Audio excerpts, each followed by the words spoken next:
Hello, good morning, and welcome to NewsFile. This is your most authoritative news analysis platform.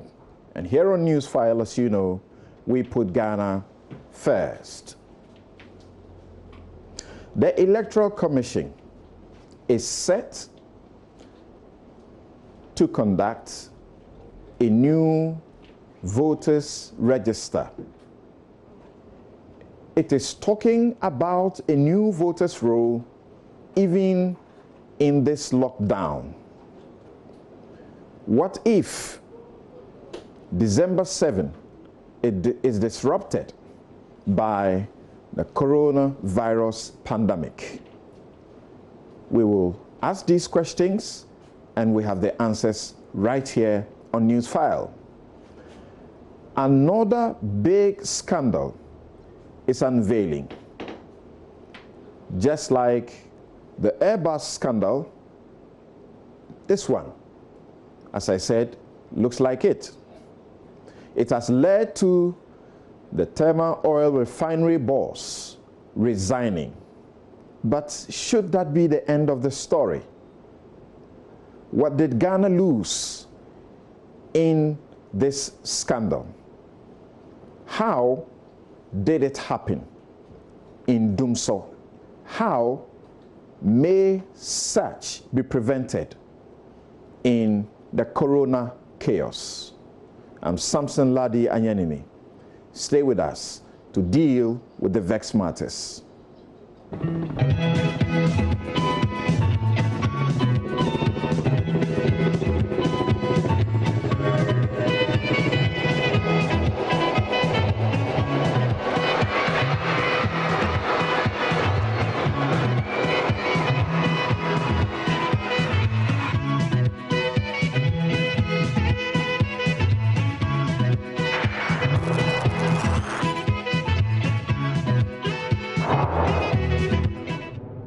Welcome back. This is NewsFile. It's your most authoritative news analysis platform. And here is my take. The government is doing well in fighting the coronavirus in this country, but we got to deal with this. My take is titled, Corona Chaos, Easy Spread in Free Food. All over the world, everything is being done to contain the spread of the life-shattering and COVID-19. Over 2.2 million people have been infected and over 150,000 killed by the virus. Africa accounts for only 19,000 of the infections and only about 1,000 of the deaths. Countries with the best health systems have recorded in a day near Africa's total 1,000 deaths in 2 months. Some are ignorantly celebrating this.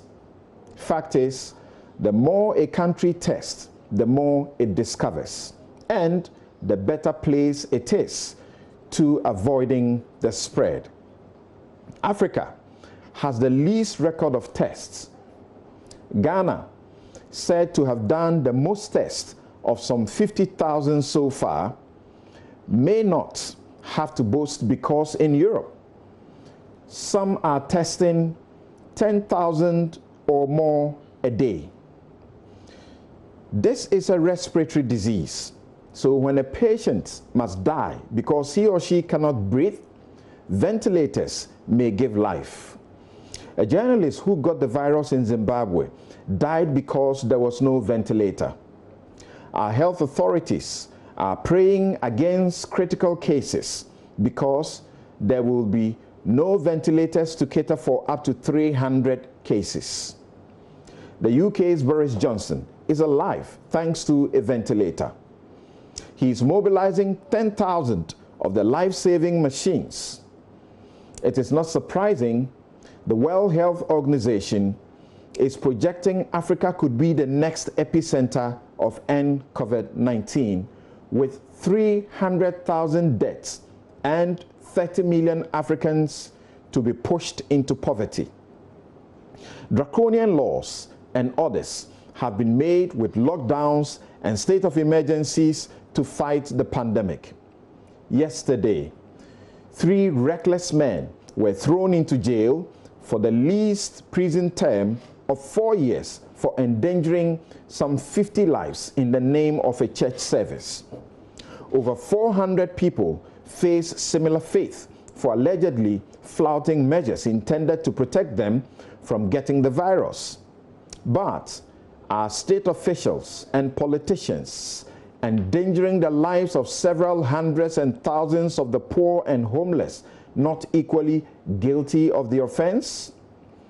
Footages of people falling on each other while trying to catch food parcels thrown at them from the top of trucks only demonstrate a most reckless conduct, serving as fertile grounds for an even faster spread of COVID-19 in Ghana.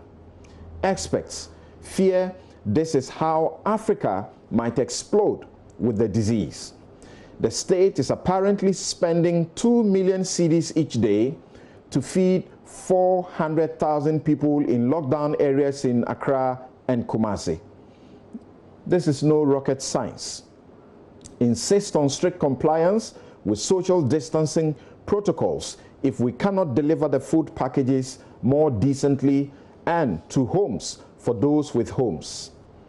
This same state chose this period to flatten what over 1,000 slum dwellers called homes without a thought of alternative temporary lodging for them at a time public school facilities are empty, and those rendered homeless will not be granted their cry for permission to return to their hometowns and villages where they are assured of food and a roof over their heads. It has taken scathing public criticism for shade providing and not homemaking tents to be erected for these slum dwellers. Our Constitution in Chapter 5 enjoins the state to promote oneness, loyalty to Ghana, and equity in sharing of the national cake. Nevertheless, every government has been guilty of gross abuse of incumbency that also discriminates and polarizes. You would have thought there will not be a wind of it in this global humanitarian crisis created by the coronavirus pandemic. Yes, we are in the silly season, and politicians will throw out allegations including factual situations that may be difficult to prove. But we must demand strict proof and verify before publication. When people allege food meant for the vulnerable is being distributed as though it was bought with money from a political party's members' contributions to serve its members, and not money from the national treasury. Ignore what may be fake complaints circulating on social media. But what did the gender minister expect when she handed bags of rice and other supplies to the NPP's Mohamed Arthur to distribute to 100 people in his constituency? He advertised to the whole world that he had a better package for delegates he expects to vote to retain him and eventually as their MP. Why did NDC MPs not also get this package for their constituency or their constituents? The partisan-led NADMO just realized only yesterday that it shouldn't have allowed an MPP parliamentary aspirant, quote-unquote, to volunteer to assist food distribution in Alfred Oko van der Poy's constituency. We may not be able to stop individual politicians from continuing to brand food they distribute, even with money from their common fund.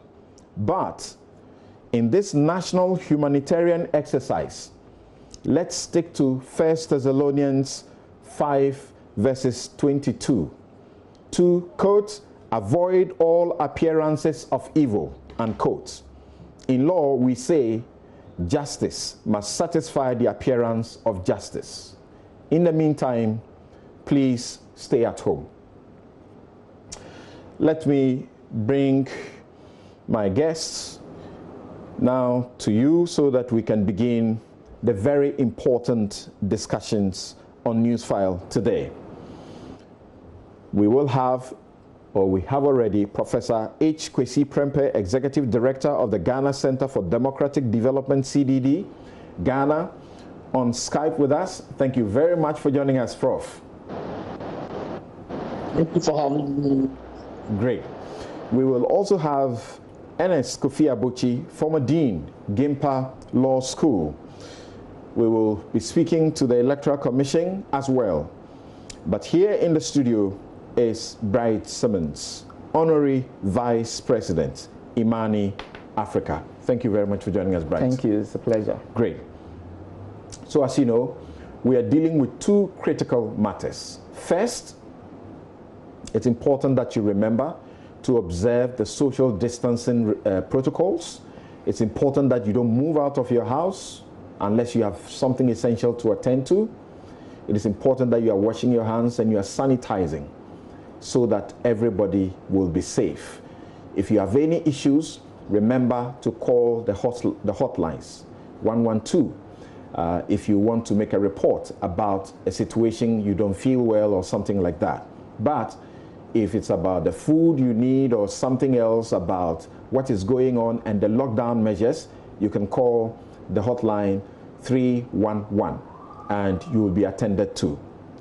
But this morning, we are asking, why is the Electoral Commission set to compile voters registration, a voters register, even in this lockdown? That's what it has started talking about. But what happens if December 7 is disrupted by the pandemic? What are the options, so to speak, constitutionally, legally, to the country? You may say that is an academic argument or discussion, but it is important. We ought to be proactive. America has gone beyond this because they also have elections coming up. And second, a scandal that is akin to the Airbus scandal has led to the TOR boss resigning. President has accepted his resignation. Should that be the end of the story? That's a question we are asking. What do the allegations in the courts in the US look like? How do we prevent a similar situation if this represents the truth during this period? Remember that that transaction took place during Dumso. You may say that was another pandemic, so to speak, epidemic. How do we prevent a similar thing from happening now? Did Ghana not lose money in this? We will be dealing with these two issues this morning. But let's start from the Electoral Commission. And let's hear Dr. Kojo Pumpuni Asante of the CDD on the EC thinking about alternatives. And then the EC's Dr. Srebo Kwaku on why they are talking about a new register even in this lockdown. The majority leader will also say something. Listen to them. Yes, I think many lawyers, administrative, constitutional lawyers, are looking at the options. I think in parliamentary systems around the world, it's probably easier to postpone elections. Ours makes the tenure of the president, fixed. There is really no legal room within the constitution to alter that. Even if you go with Article 298, which is a residual powers that are given to Parliament, it might be interpreted to be inconsistent with the Constitution. So, people have proposed that maybe there's a pathway through Article 113 where a dissolved Parliament is actually recalled, and then they say with 3 months where the Speaker is acting President to hold an election with the months. Now this is something we've not explored, and it might require a Supreme Court interpretation for some we might challenge it, and so in all of this, I think it's just prudent for everybody, state entities, for governments, for stakeholders, media, everybody to think ahead. Scenario planning, you might not need it, but you just want to be prepared so that you don't hit a constitutional crisis or a governance crisis, and add to the problems of dealing with a public health situation like we. As far as the commission is concerned, we are saying that we can only ensure credible register with a new register. Okay, but that brings back my question, and this is relevant, if you may. In the midst of the uncertainties brought on by COVID-19, nobody knows when this is going to pass. Is the EC at least now reconsidering that and saying, in a push come to shove, we will have to shelve this and just do limited? Is that something you're considering? Then can I also ask a question? Please do. In the phase of the COVID-19, are you also thinking of not having election in 2020? I don't know. I mean, it's something that the Electoral Commission has to. So anybody in the Electoral Commission, knowing the resources that we have, knowing the situation of the register, will go for a new credible. I totally get that, but I don't know if you can answer me. Is there a thinking around what if it's not possible? And that would defeat our argument that if you are to have credible election 2020, we need a new register. Okay, but you don't have control over COVID-19. So what if this goes all the way to September? Then the next question is, are you also thinking of that if COVID doesn't allow, we will not have the election too? But that question is based on the premise that you cannot have the December elections without a new voters register. That's the premise that you are basing that question on. But that premise cannot be. The Electoral Commission knows and think that there should be a new credible register before we go to the election. In my considered opinion, it's too early to call for the suspension of general elections. The MPP primaries is even hovering around. If it is possible to conduct the MPP primaries, it should be possible to conduct the general elections. But let's see how it plays out. And I wouldn't want at this stage in our national life to say that we should suspend the national elections. I think it is premature. Let's see how events play out. We're hoping that by the measures that we are putting in place, including the laws that Parliament has fashioned, the restrictions bill, the coronavirus trust funds, and the statement from the Minister responsible for finance, how the nation is preparing itself to combat the disease. Let's see what the combined efforts jointly produce. For now, anybody talking about, and December 7th is more than 7 months away. So it's, in my considered opinion, it is premature at this stage. Right. So you have heard the various views as canvassed there, and we would like to get to the Electoral Commission as quickly as possible for them to explain a number of things for us. I am interested, for example, first to know if the Electoral Commission is granted, as it were, exemption and to be an essential service provider to continue with its business in the meantime, because the Electoral Commission is organizing meetings for, as it calls it, National Planning Meeting and Key Trainers Training Workshop in Pram on the 24th and the 29th of April to prepare and plan for the forthcoming registration of voters exercise. All regional directors are required to attend and also to submit regional reports on the district level elections. The meeting is supposed to be attended by commissioners, headquarters directors, regional directors, deputy regional directors, deputy headquarters directors, and some headquarters senior officers.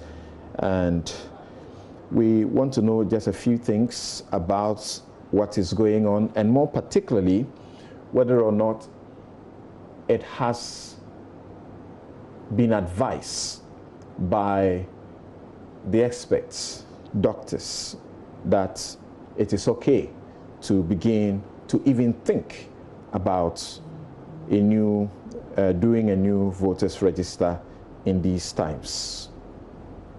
Right. Yes. Welcome once again. Thank you. Right. So you have heard the Electoral Commission. Yes. It is not making a suggestion. It is informing you that I am ready to do this. Yes. And as I just indicated, it is actually beginning meetings to train key trainers for this purpose. The pandemic doesn't mean that life has come to an end. So why is a section of civil society unhappy that the EC would even think about doing a voters registration exercise? Thank you, Samson. We have about 10 reasons.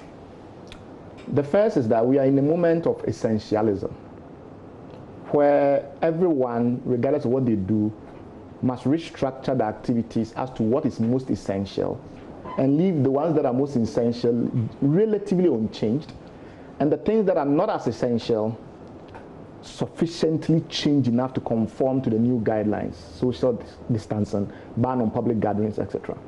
When we say something is essential, we don't necessarily mean only that it's important. A lot of things are important. We mean that it is important, but also it is of such a nature that it's not sufficiently easy.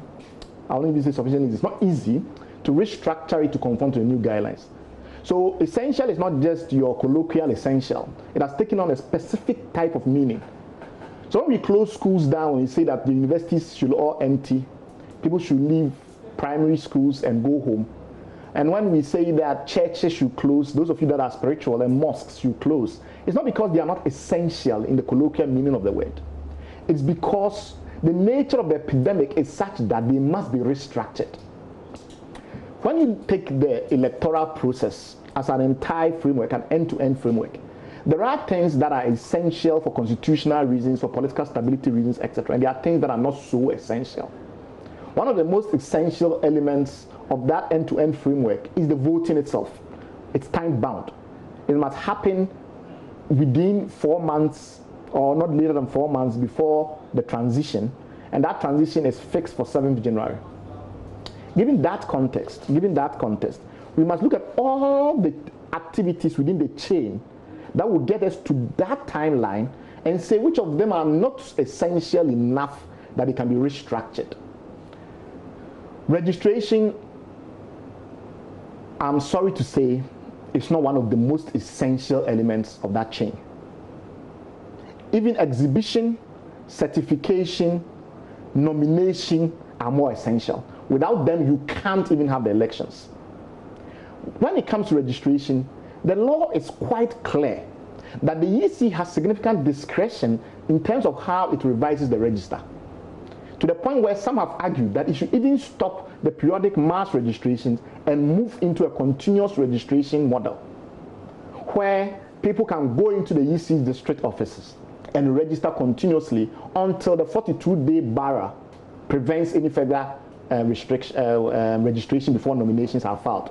So, in simple terms, our first point is that when it comes to all the critical elements in the chain leading to the elections, the registration is the one for which we have the greatest discretion.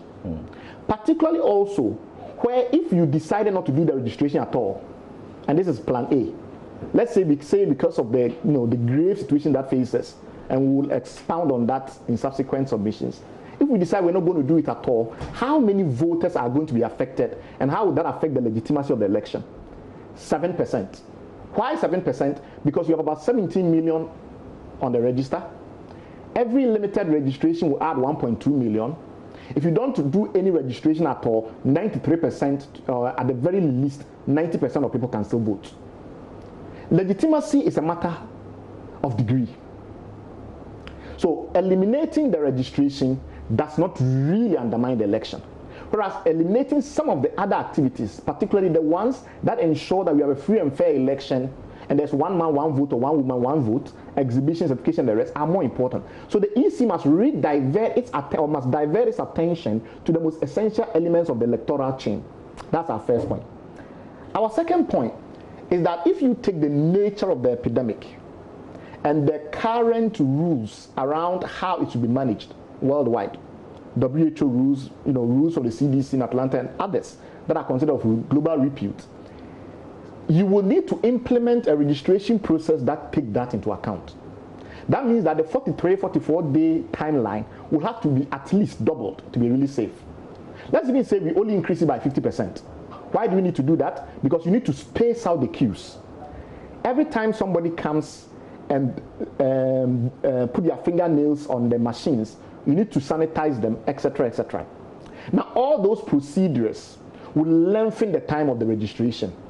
By our calculation, the minimum sensible time you need to allocate to adjust for all these procedures is 70 days. That is very important. The third is that the character of the registration process, if you've studied it carefully, even as an anthropological observer just looking, is such that it is designed to transmit disease. When you go there and you put your finger on that machine, there is research, including one very famous one that is used worldwide by Jan Jacobs and Mark van Rast, which is shown that putting your finger on these scanners, and they were studied in the context of visa biometric applications, where you go to an embassy registration center and you have to do that. And they studied it very extensively. And they came to the conclusion that it alleviates the risk of transmission of rotaviruses, Lassa virus, all manner of adenoviruses, all manner of funny viruses significantly. So the process itself is quite dangerous. That leads us to the fourth point, which is that, and this is a technical point, and in some ways it's quite fascinating. The process of trying to mitigate that creates another problem. You have to use 75%, 70%, some even recommend 85% alcohol-based sanitizers to do the sanitization of the devices every time somebody does the registration. Research establishes that alcohol degrades the fingerprint scanner. So we have a possibility of heightened interruptions due to the fact that we are using too much alcohol to deface the scanners. Remember, these are supposed to be super sensitive devices. Now, every time somebody comes and puts their fingers there, you take it off, you wipe it off. The next person comes, you take it off, you wipe it off. You are degrading the machines, which may cause interruptions. The fifth point is that the EC is currently subject to legal challenges. There are people in court saying that they will not allow them to deny voters or prospective voters the use of the voter ID card. What does the research tell us over the last couple of years? About 60% on average of voters that are registering use the voter ID card as their primary means of identification. In fact, we have now gone ahead and eliminated baptismal certificate and all manner of things, which in some ways are actually quite more robust than the guarantor forms. But that position that they will not allow the old voter ID cards is extremely suspect, given the Zanito case and other cases that our courts have shown that they are maximalist when it comes to the issue of the right to vote. Most legal experts that I have spoken to give the chance of success that the court might disagree with the EC at above 60%. That will additionally create problems because the EC is trying to circumvent a fundamental problem. And that is that for those that believe that the register has a problem, you cannot allow people that are already on the register simply to go and re-register. Then what is the point?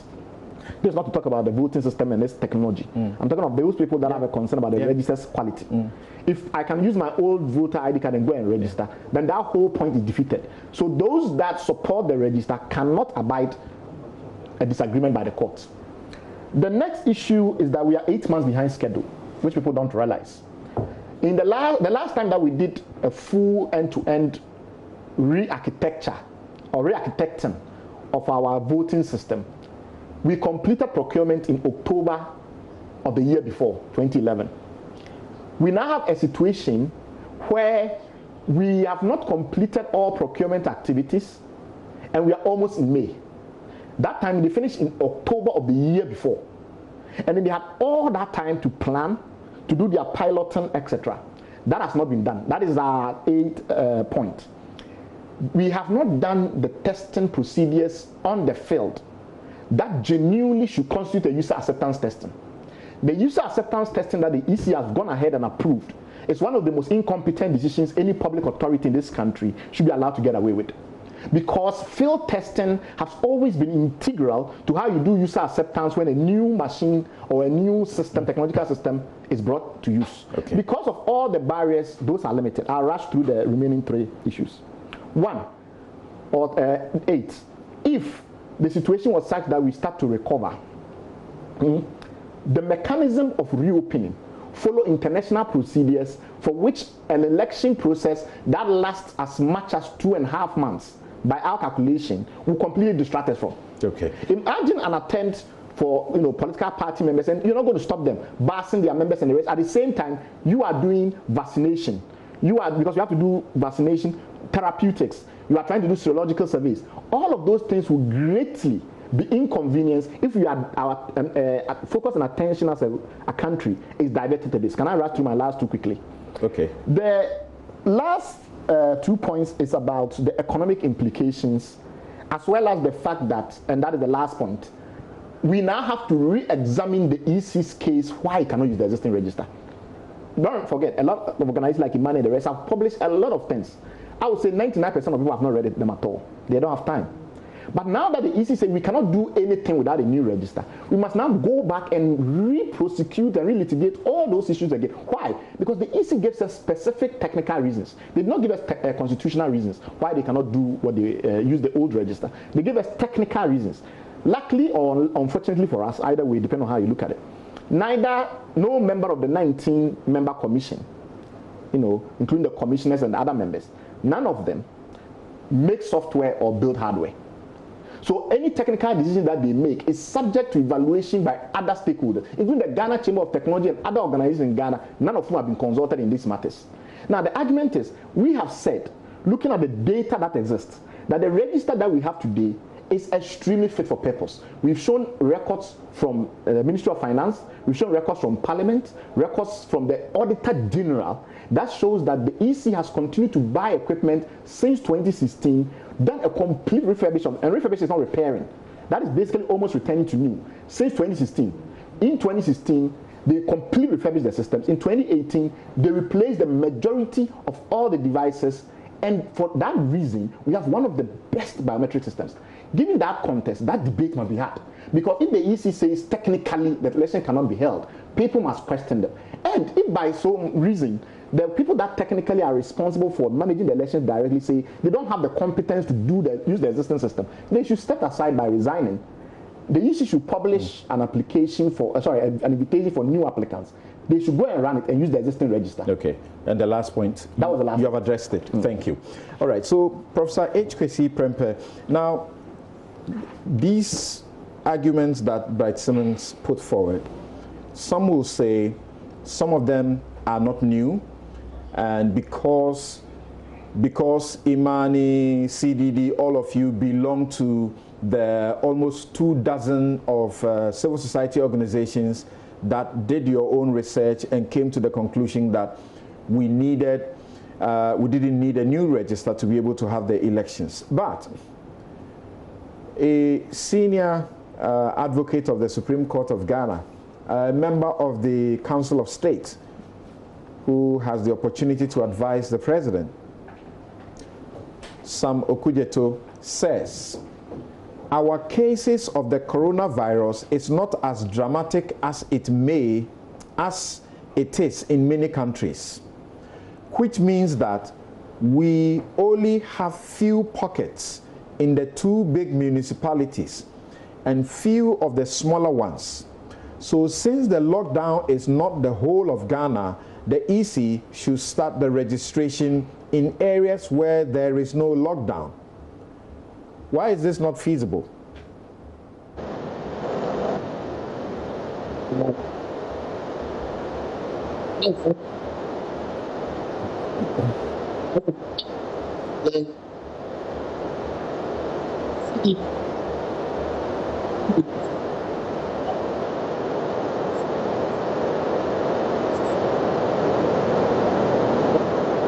unfortunately, we have a technical challenge with your sound. And I must welcome Kofi Abochi also onto the show. But we are trying to, fix Professor Kwesi Prempe's, connection, and we'll bring him on. Also on the phone is the EC's Director of Electoral Services, Dr. Srebo Kweku.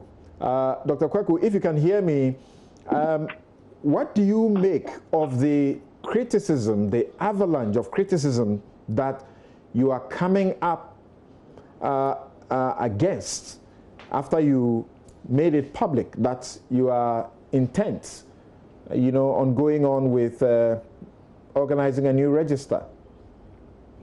Good morning, my brother Samson, and my greetings to Ghanaians and the listeners. What we have been saying is that, looking at the current register that we have, we will prefer compiling a new voters register. And this pandemic has come in. We are so sensitive to what is happening around us.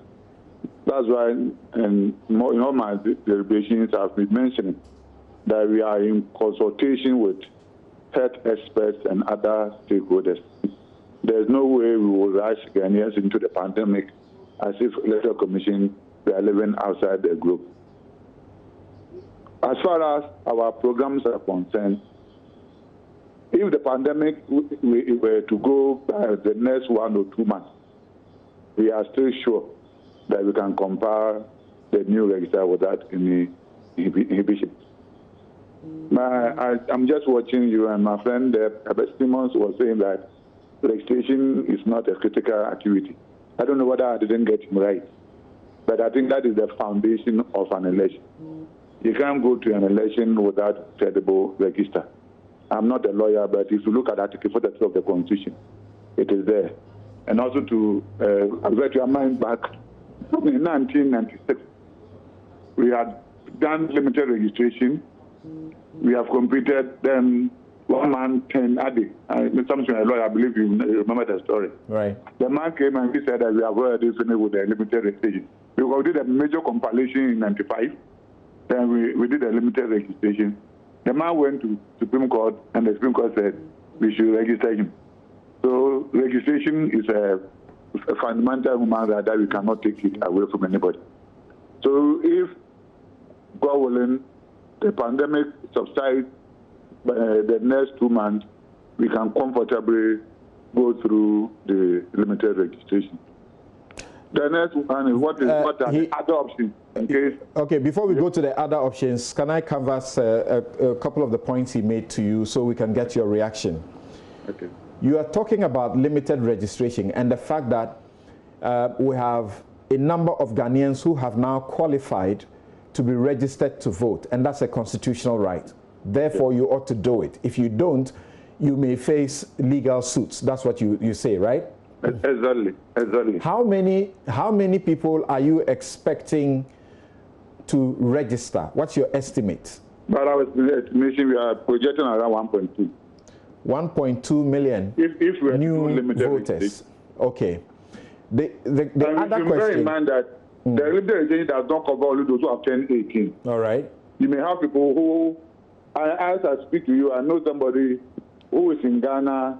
He came from outside, and he wants to contest as a parliamentary candidate. And he also needs to. So we have a lot of people who are not just people who have turned 18. There are other people there are some people who are in Ghana who have never registered, but now they want to register. All right. So the question is, and he refers to continuous registration, which is part of your law, that it ought to be possible for any Ghanaian to get up any day once they are 18 years and of sound mind to walk into any EC office and to be registered to vote.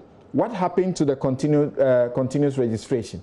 Thank you very much. I can't quote the exact, but in CI91, it is there. But the CI91 says that we should agree with the political parties to determine the modalities for the continuous registration. We met the political parties And you know, in Ghana, the political parties always want to be part of any of our activities. So they are saying that if you have to go by the control station, that will do it as and when anybody comes. It will mean that you also have to have permanent agents at our office, and they cannot afford that. And that is the I don't know, the spanner, whatever it is in our way. Because if they are saying, and because of that, it was agreed that once a while you can do so-called limited registration, that will face some days, but it really boils down to the limited issue that we are talking about. You are saying that you have a law, and yet the political party's decision trumps the law. The law says that we should agree with them to come out with a modality. So it's not that one. It's not for the registration. The rest, we don't have any negotiation. There are many times you are unable to agree with the political parties, and yet once you make a decision that what you ought to do is sound, you go ahead and you keep telling us about your independence. We are not in normal times. Are you not able to proceed? If majority of them are at one side, we can easily go with them. But this one saying that the CI specifically says that we should agree with the political party with the majority. So if majority of them are agreeing with that, we will do it. But if all of them are saying no, the law says that we should agree with them with the majority. Okay. The other issues, we do it and they come in. But this one specifically, the law mentions that we should agree with them with the majority. So if ever, for example, we spread 4 of them, and 3 of them are saying do it this way, and one says no, we can go ahead with the 3. But if all of them were saying that they can't give us permanent agents. So that is a different issue. Did I hear you suggest that you are not certain that you intend to do this process? Well, yeah, what I wanted to say is that our main focus is that if the pandemic gives us opportunity, because as I said, we have been talking to the health experts and the other stakeholders. If in 2 months time it goes down, that we argue that it's okay or it's safe for us, we can go ahead. And in view of that, we are procuring a lot of PPEs and the rest. So that if it subsides and we all agree that it has subsided, we are buying a lot of PPEs for our staff. We will do the sanitation. No, if you, I think 4 days ago, South Korea had an election. And if you monitored it, they use a lot of spacing or whatever. But what we are saying is that for there are countries that have postponed their elections in the lockdown. Yes, even in Africa. So if it subsides, the Electoral Commission is not taking decisions in isolation. We are in consultation with health experts and the rest. So we will not take a decision when they have not been advised to do so. Right. And we want everybody to know that it's not that we are insensitive to the price. Because I myself will not be comfortable, any of my regions or myself, being infested. You understand? So we are taking all the precautions that we want to take. But the case is that if in 2 months' time, it will be stress on us, but we can still compare the register. If that one fails, then people we will look at the primary. We have done a lot of research work, and we have some paper to that effect. Okay. And what we are doing in that case, we may use the old register, but that also means that we need to do some cleaning. We need to do some validation. Okay, so you just preempted my next question there. You are saying that there's a possibility you will use the present register. And with some validation, cleaning, and the rest. And that will also mean maybe amending the law. Because if you are to do the validation, what it will mean is that it should be compulsory exhibition. If you don't go for validation, your name should be deleted. And in that case, we will have to amend the law. So, and if you are talking of doing the validation, to mean that people will also come in, so human contact will still be there. We are not in normal times, as you may have heard the president say. Yes. So why are you not rather focusing on this alternative? Yes, I'm saying that if the alternative also means limited registration and validation, which also brings human contact, right? So there's no way, whether new or old, you can avoid human contact. I see. Okay, so just hold on briefly. We are having a discussion for a while. I think Professor H. Kwesi Prempeh's connection is good now. The Honorable Samuel Okudzeto said that our cases of the coronavirus is not as dramatic as it is in many countries, which means that we only have few pockets in the 2 big municipalities and few of the smaller ones. So since the lockdown is not the whole of Ghana, the EC should start the registration in areas where there is no lockdown. What do you say? Well, I think let's take that argument. Then, of course, you have to turn complete registration eventually to areas that are affected by lockdown. Otherwise, you'll be treating one is differently and unconstitutionally. Right? So if you start from a few areas or areas where there's potentially no lockdown, once you are done with those areas, what you do with Accra and Kenya and Kumasi, and what do you do there? If the situation is still same as it is, then of course you would meet difficulty which might actually rise to constitutional. Professor H. Kwesi Prempeh, my apologies once again. Thank you for your patience. We will still have to rectify the difficulty and challenge we have with your line, and then we will have you back to join the discussion. But if I may put that same question to Kofi Abochi, what will you say? Hello? Hello. Yes, hold on. I'm talking to Kofi Abochi. Life must not come to a halt. Shouldn't the EC be doing what Samuel Okudzeto is proposing?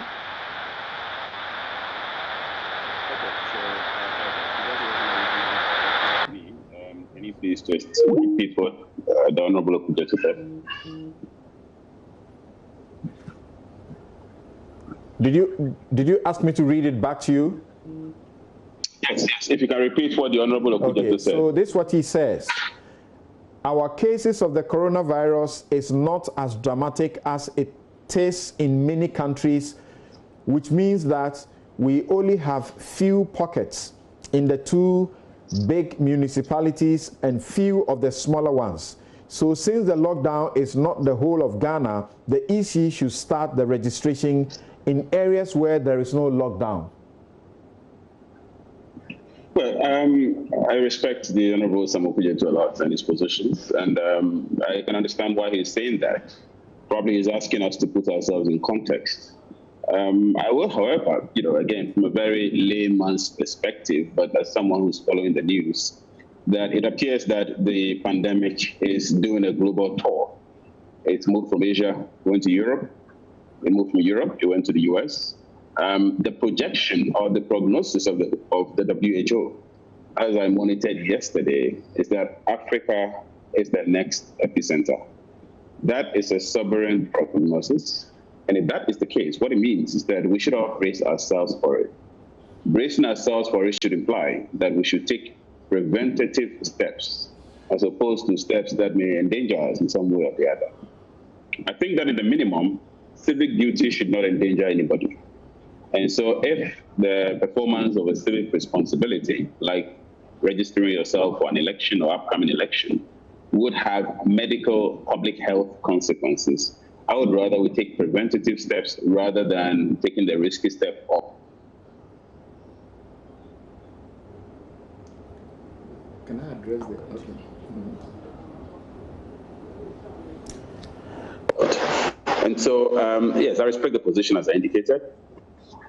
I would hope that we follow the science. The science and data indicates at the moment that we are the next front line, or we may be the next front line, and we do pray against that. But until we cross the barrier, until we cross the line where we are declared sufficiently safe, and indeed, let's be honest, a number of steps have been taken by governments to ensure that we are all safe. We've all been asked to stay at home. Our economy is in dire strait or dire consequence. The uncertainties are all over. Nobody really knows when this is going to end. Businesses are on the line. There are a lot of sacrifices that we've already made. And I think to reverse that by some step that may have consequence for our public health and our country as a whole, albeit that is an important step by way of election. To reverse that, I think we should rather do that slowly. So I respect the position, but as someone who's not a doctor or a public health official, I do not speak with the benefit of authority, but monitoring the news, I think my indication is if we are the next front line, if we are the next epicenter, I would rather we err on the side of caution and rather be careful. But again, that is not to say, and if you allow me to just wade in on the question of the Electoral Commission's position on this. The Electoral Commission, first of all, has a time difficulty. I think we should all understand that. It has a time difficulty because it has a constitutional mandate to hold elections not earlier than 4 months to the vacancy of positions and not later than 1 month to the expiration of those terms. That constitutional position incumbent to the EC appears not to have any alternative around it. And so that's the difficulty that the EC has. The only alternative the EC appears to have is the alternative of postponing parliamentary elections. So the Constitution speaks about the possibility of postponing parliamentary elections if Parliament is dissolved, but for emergency reasons there are no elections. Parliament can have its election any time the dissolution is over. The Constitution mentions that. Okay. However, it doesn't say anything. That's a major part. That's a major part of the discussion we will have shortly. But what do you think, from your reading of the Electoral Commission's position? Having heard Dr. Sribokweku this morning, he suggests that all they are doing is planning, preparing, in the hope that the pandemic will be over in Ghana in the next 2 months.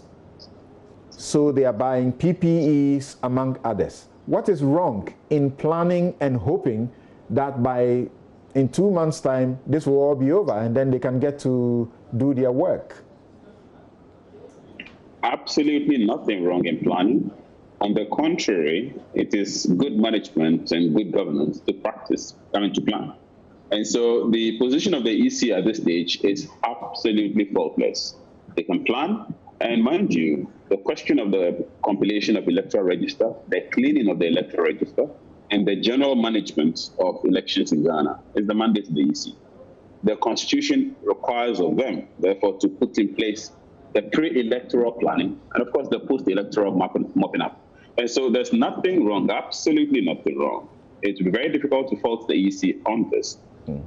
Again, if the projections are that this will be over in 2 months, and I do not have the data nor the know-how in this regard, if the projection is that this is going to end in 2 months, then of course, again, it makes sense that the EC should be in preparation and that their preparation should get them ready at the time when all this is over.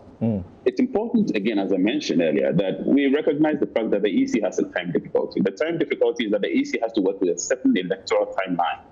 And when this is shifted, it has a certain seismic effect as far as our governance is concerned. It affects the entire governance paradigm, and a number of things or consequences may kick in. And so it's okay for the EC to remain sensitive to this and to plan in accordance with that in a manner that reflects the constitutional mandate or requirements incumbent on the EC. So to your question, whether there's anything wrong with planning, there's absolutely nothing wrong at all. If you have become familiar of the evidence as presented by, groups including Imani, and I'm talking about almost, 18 civil society organizations that came together, also presented their research and said that it is possible for elections to be held using the old register, tweaking it somewhat, but not necessarily setting up a new system. The EC had planned to commence the process this month. It is not able to do so this month. It is obviously not able to do so next month. Would you rather in the face of the alternative and the evidence to the contrary, to the position of the EC that only a new register will work, that they should be focusing, rather planning on fixing the register to be used rather than compiling a new one, which takes a lot of time, as you have indicated. In view of the fact that elections in Ghana have been characterized by constant disputations, as long as I remember, when the first election was held in Ghana and the NPP at the time rejected the election, the result altogether, and wrote the Stolen Verdict, which probably is the most famous political document in Ghana, if you ask me at this stage. And since then, government after government, elections after elections, opposing parties in particular have rejected the results and the outcome. In view of this, and given the structures and the collaborative institutions that have been established around elections in Ghana, Inter-Party Advisory Committee, and all these collaborative entities within the political actors, the space of political actors in Ghana, it is important that the EC engages. What Imani has presented and what the group or the panoply of civil society have put together, it is important that the EC interrogates this and engages these. If there are responses, we need to have cogent responses that either accepts or rejects these.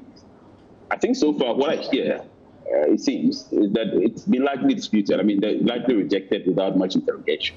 But it's important that whatever voters register is compiled or created must meet the threshold of acceptance by key political actors, be it the political parties and even civil society and all other interested stakeholders. I think what you're suggesting, and I overheard the Director of Elections say that it's an alternative that is going to be considered. I think it's a good one, and I'm quite encouraged to hear that he's actually mentioned the fact that there is an alternative. And so it is not one-off position that has been adopted, take it or leave it, that there is an alternative position. I think it's also important for us to remember that he mentioned something which is also important, which is also true, that should they adopt even the alternative, the consequences of COVID-19 on this is not going to be entirely lost on that process as well. In fact, if you ask me, that process which he mentioned has almost the same salutary effect as conducting a new register, in the sense of it requires or is going to require that virtually all of us go back to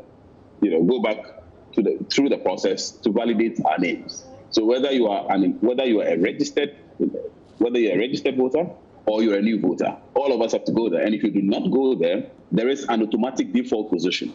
And that automatic default position is that you get deregistered, which is even more dangerous for many people.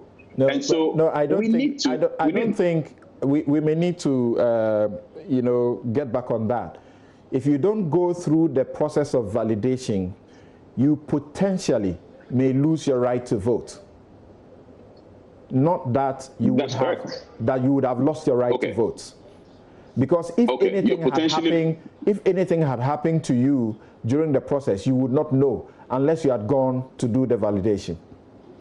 That's exactly the point. That's exactly the point. So that uncertainty, which I would not want to exercise, that uncertainty of not knowing whether I have been deregistered by the mere fact that I wasn't there to validate a few questions or a few things surrounding my data, would mean that I will have to go.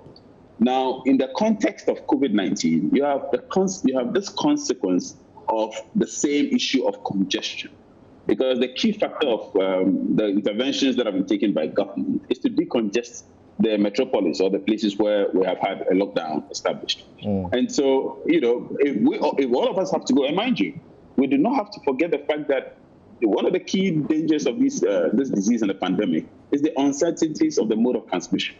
The WHO and the experts keep learning new modes of transmission, from people being together to people merely breathing to people shaking hands and having contact to people touching surfaces. New things are emerging every day, and in the midst of this uncertainty, the last mode by which anybody would want to be contaminated will be through the performance of a civic duty, such as registering yourself for an election. So it's a dangerous scenario we have at the moment.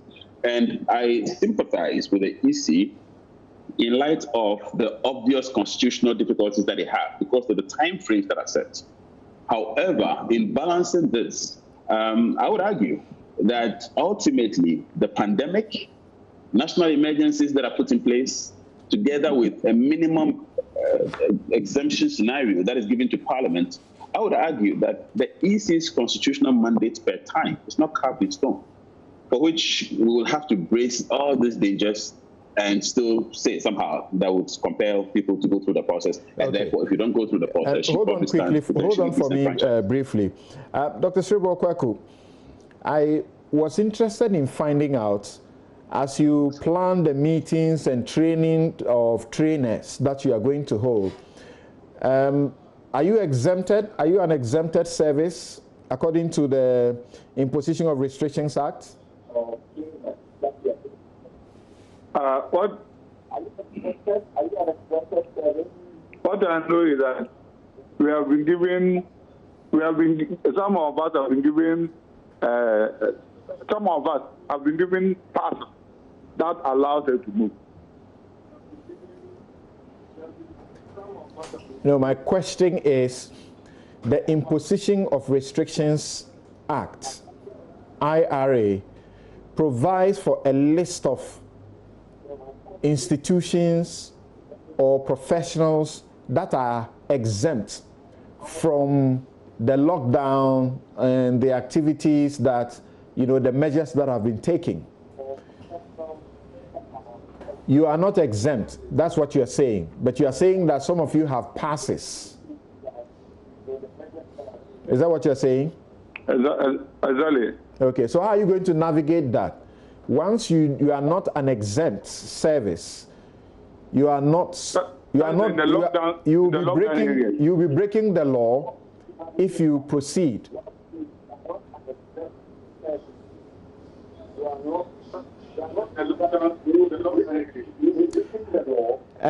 Dr. Sribo, kindly turn off the volume on the radio set for me. Kindly turn it off for me, and let's see if we can. Yes. What I'm saying is that some of us have to perform critical activities, so we have been given passes that allow us to move. But the substantive question is, you have not been classified as an exempt service, so you cannot be going to work. You must stay home. If you did, and as you have done by calling for a meeting to start training your people, you'll be violating the law and you will be arrested and prosecuted. No. Do you recognize that? No, that's what I'm saying, that those who are involved have special passes, so that allows them to move. Okay. I will return to you. I will return to you in a bit because Bright Simmons has a couple of questions and clarity on some of the issues that you have stated, you have taken on. But let's get to Professor Kwesi Prempeh now. Thank you once again, and thank you very much for your patience, Professor Kwesi Prempeh. Thank you very much for all the efforts. Great. Right. So, what do you say about?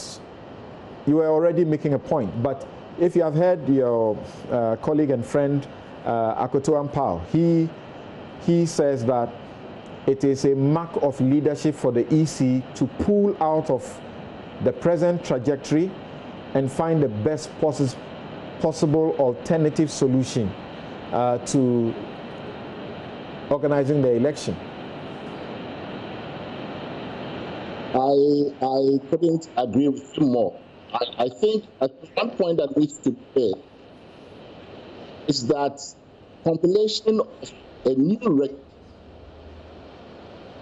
at this time is not constitutionally required.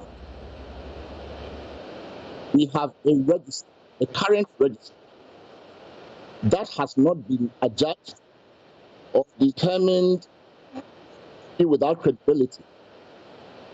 Not by the people of Ghana, not by the political parties, not by a court of law.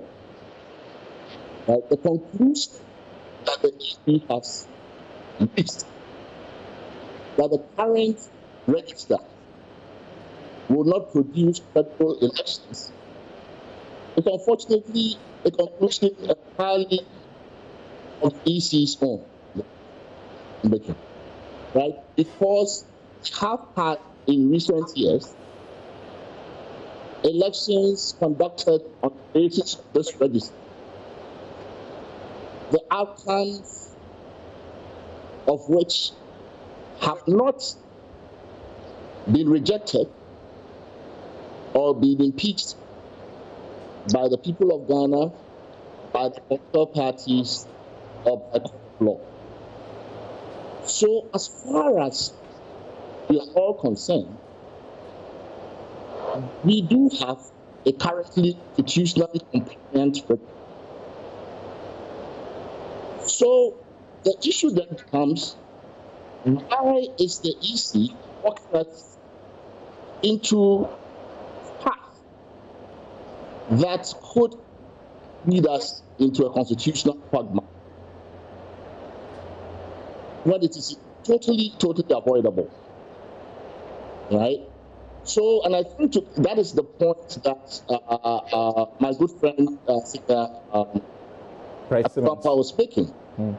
That in a period such as this, where all manner of very important state activities have had to be modified, Parliament is not sitting regularly, if at all. The courts have made modifications in their schedule. Education is on hold. All of these are very important activities that have to run the state. But because of the nature of the season we're in, we've had to make trade-offs. So the EC also called upon make appropriate trade-offs. And here is where the issue of which of the things on its normal calendar of activities in the election can it modify and still remain constitutionally compliant. As far as I know, EC cannot do anything about some dates, right? The last possible date we must have an election is December 7th. That is constitutionally bounded, right? But you then have to look at the other activities which are optional, which can we modify, and all of that. And at this point, completion of a new register is completely optional. Because we do have, as I said, currently a constitutionally compliant register. It is credible because it has not been adjusted otherwise, it has not been determined otherwise by parties, by the people of Ghana, by a court. So where is this idea that the only way you can deliver a credible election is to do an entirely new register, especially these times? So the idea, the suggestion by my good friend and colleague Samson in his piece, which is that modification of the calendar and the activities on the calendar such that some limited registration is done to update the current register, I think makes the most sense.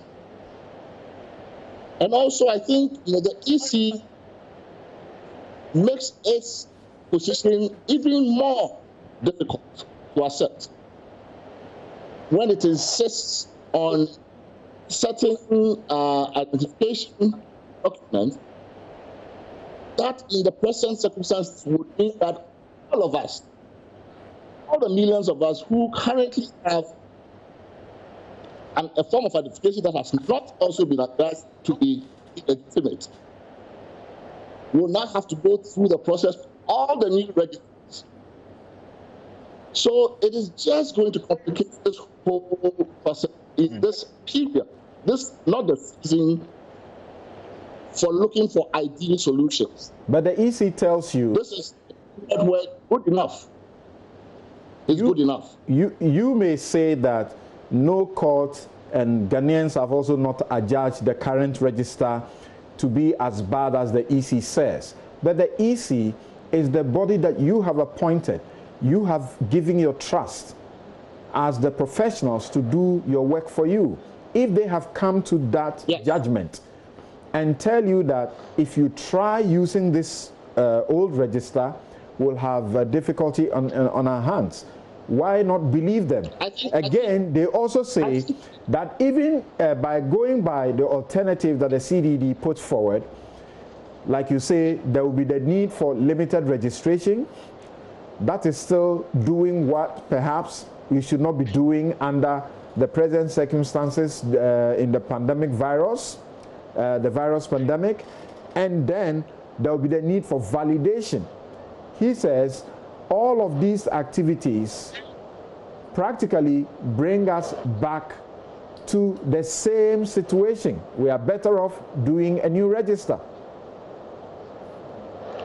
Well, on the question of the EC's mandate and role, nobody seeks to take that up from them.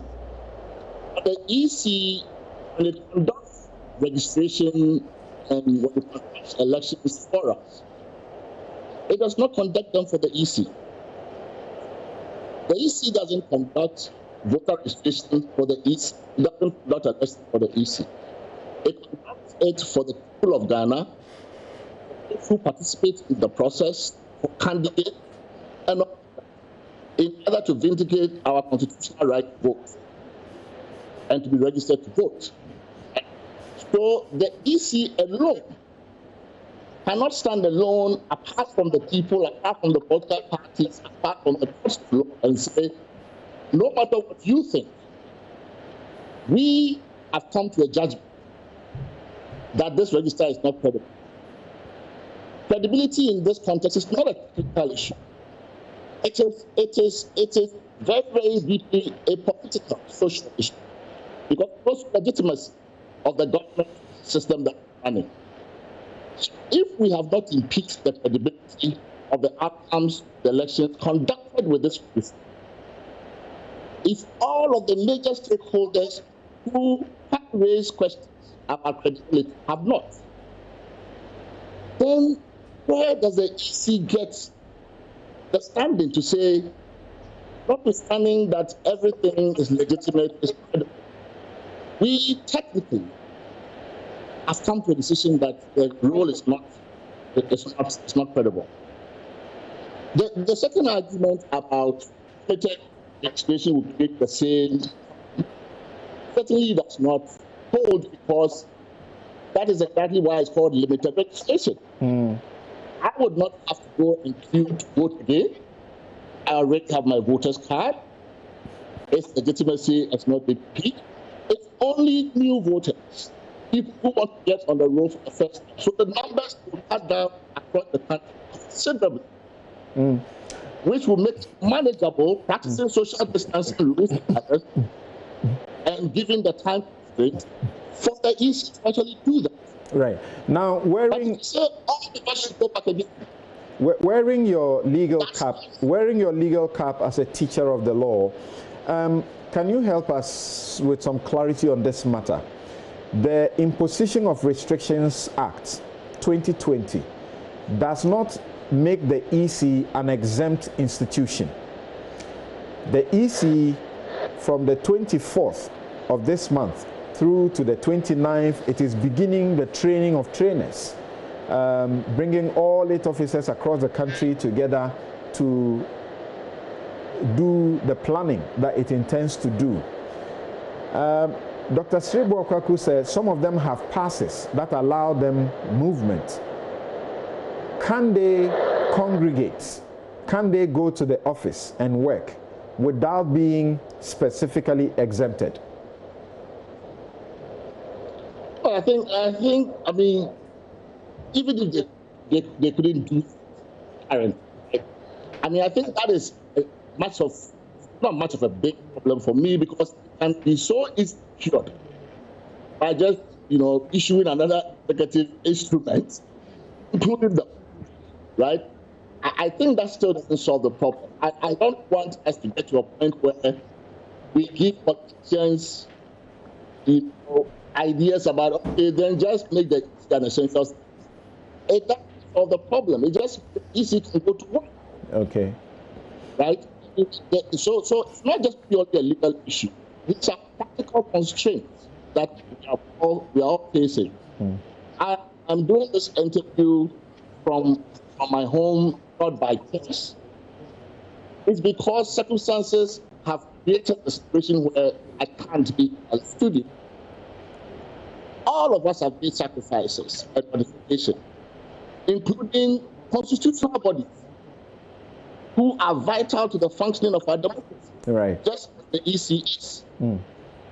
So telling the EC that you too must modifications, as long as you don't violate the Constitution and you don't push the Constitution to its limits, make modifications that you can live with, that we can all live with. That is not asking too much. All right. Okay. So, Mr. Abochi, if I can have you in a minute on this question, can they proceed as they intend to by organizing these meetings without being specifically exempted? I would think that they would be breaching the law. I think the law has clearly exempted certain institutions, and those institutions that have been exempted are exempted by law per se. Those institutions don't even need additional passes because the law itself has exempted them. Any other body who is not in there must specifically be granted a pass. Now, the point is, once the EC is not there, the fact that members of the EC have passes of itself still undermines the function of credibility of the work, because ultimately what this will mean is that you're going to be operating in a haphazard manner. If you have a pass as a staff, you can go out there and do something. If you do not have a pass, then we have to probably find an alternative way of getting you to do the work without violating the law, so to speak. Okay. So I think unless and until you have an institutional pass to embark on a nationwide activity institutionally would appear to be acting in a complicit manner vis-a-vis the violation of the law. And I think for a high-level institution like the EC, I would hope that they would do the needful. Okay. As Prof. Prempe mentioned, it can be rectified or it can be cured. Right. But until and unless that is done, it speaks volumes of the fact that the EC has not been considered in this context as an essential body, so to speak. Right. Because, So as I mentioned, as you guys have noted, the activity. An EI is a president's only made law. It just takes a couple of minutes and he can, make an exemption for them. But Dr. Sribo Kweku, let's get back to you and then get Bryce Simmons to get you to clarify a number of points. Was there validation before the register was used for the district assembly elections on the 17th of December? Dr. Sribo Kweku, you have suggested that even if you were to take the alternative that is being suggested by the CDD and other, players, there would be the need for a validation process. What law makes the validation mandatory? And question, was there validation before the district assembly elections? The register was used for the district assembly elections. Thank you, Samson. If you listen to me when I did my delivery, what I said was that we will need to clean the register if we are to go by the old one. That's why we do that. And I'm saying that if we are to go by the old register, one, we will have to do the limited registration, which is legally mandatory. Then in addition, we will need to clean the register by doing the validation. And in that case, we will need a new CI to do that. That's what I said. So you are not saying that validation is mandatory, right? Well, if we are to use the old register, then I told you that we have done a lot of research and we have come out with a paper on that. So what we are saying is that we want to compile a new register. If that is not possible, then the alternative would be to use the old register, which will include doing limited registration and do validation of the existing register. Okay. My question is, you didn't do validation of this register, but you used it for the district assembly elections. The same voters whose names are on that register used it without the validation process. What's the problem? Yeah, I think we are going back to our reason for comparing new voters register.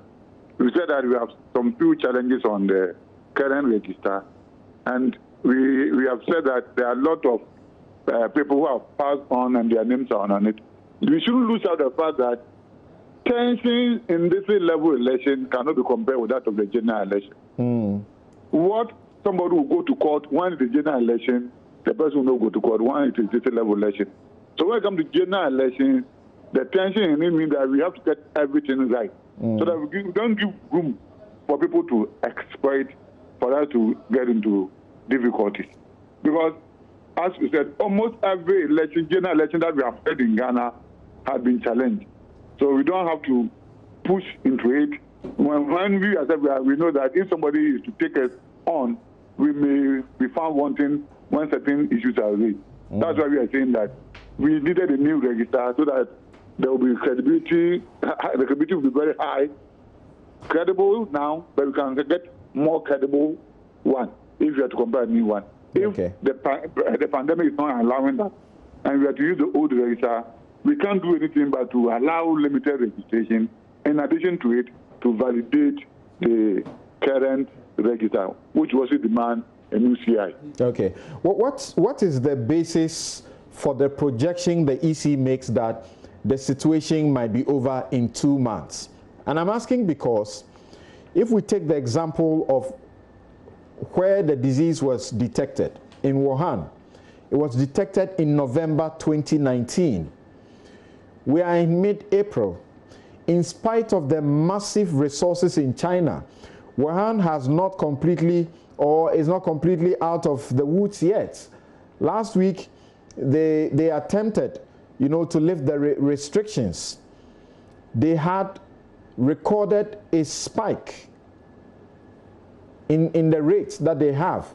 So if you take Wuhan as the standard and the example to measure the cycle of the disease, they started in November, mid-April. They are not out yet. What is the basis of your projection that you started about a month ago and you should be out in the next 2 months? If you remember, I said that we have been having a lot of consultation with health experts, other stakeholders. So these are some of the projections they are giving us. Okay. And that's what I'm saying, that in case that one fails, then we have to go by the options that others are saying, and these are also possible implications if you have to go by the other options. Now, I want to say that some of the people are saying that apart from the election day, the other days are not time bound. It's not the case. If you use 7 December as the election day, the law is clear that between 90 to 30 days to the election day, we should do nomination. So it's also time bound. The law also says that not less than 42 days to nomination, we should allow for transfer of vote. Not less than 42 days to election, we should allow for transfer of vote. So you hear that once the election day is fixed, other issues are also time bound. So you cannot rule out that apart from the election, the law allows you to do whatever. And all other things we have to follow. It's a process, not an activity. So it is difficult for you to eliminate some of the processes. Interesting. Hold on for me. I'll get Bright Simmons to get back on a couple of the issues that you dealt with, and then we may take a break, and then after that we will go to answer the question, what if December 7 is disrupted by the pandemic? Let's have Bright Simmons canvass those points quickly, and then we can let you go, and then we go for a break. Yes, Bright. Thank you. I think that Dr. Kweku misunderstands the point that is being made. Nobody is saying that registration of voters and granting the right to new people that have recently turned 18 or could not for some reason register in previous registration exercises is not important. When we say essential to repeat, we are not using the colloquial meaning of essential. As this epidemic became a pandemic and has moved on, and continued to evolve, these terms have acquired specific meanings. And the meaning around the essentiality of a particular service in these days is the degree to which you could modify it to conform to the current advisories that we have in this climate. You get my point? So it's not that don't make any effort to register people and that if people are disenfranchised, there is no issue. It is that there are three issues. One, the way in which you can modify the process to conform to the current scientific understanding of the disease makes it essential or not essential. If you take that definition, then three issues arise. One, if you decide that you are not going to do a limited registration exercise, the constitutional provision in relation to registration is relatively lax. It says, as the EC might by law revise. Now, it does not compel you, for instance, as in the case of exhibition, nomination, and I explained that in my earlier discussion, that for some of the items in the chain, you have these very strict time-bound milestones to meet. Whereas registration, for whatever reason, was allowed to be somewhat lax. That is why, even though you are supposed to do continuous registration, you claim that because the political parties are not sufficiently cooperative, you won't do it, right? What does that mean? It means that if they had finished on on May 30th, if they had followed their current timeline by May 30th, from 1st June to December 7th, anybody who turned 18 and anybody who could not, go to the registration centers in the period that they are allocated for the exercise will have been disenfranchised, right? Because they cannot re-register, given that you don't have continuous registration. The reason why that is allowed is because registration is more lax. And if registration is more lax, and we have a global pandemic, and therefore we are having difficulty even allowing students to remain in school to learn, courts have been adjourned till May. If we've done all those things, then doesn't it mean that the thing in the electoral chain that is the most lax, the one that you have more discretion around, should be the one that you modify? What does that mean? It means, that's my point too.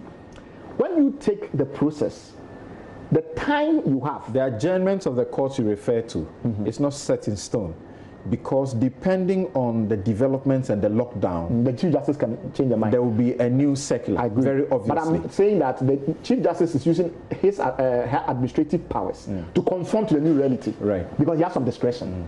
The EC has a bit more discretion around registration. So it should use that discretion effectively to conform to the scientific understanding of the pandemic. That's the argument. Okay. The second point is that it's a matter of risk, degree and scale of risk. Everything we are doing has no absolutes.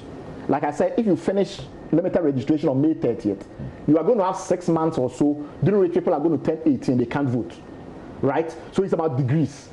If you decided even to forego limited registration entirely, 93% of qualified voters who have expressed a willingness based on your historical modeling to vote in elections will still vote.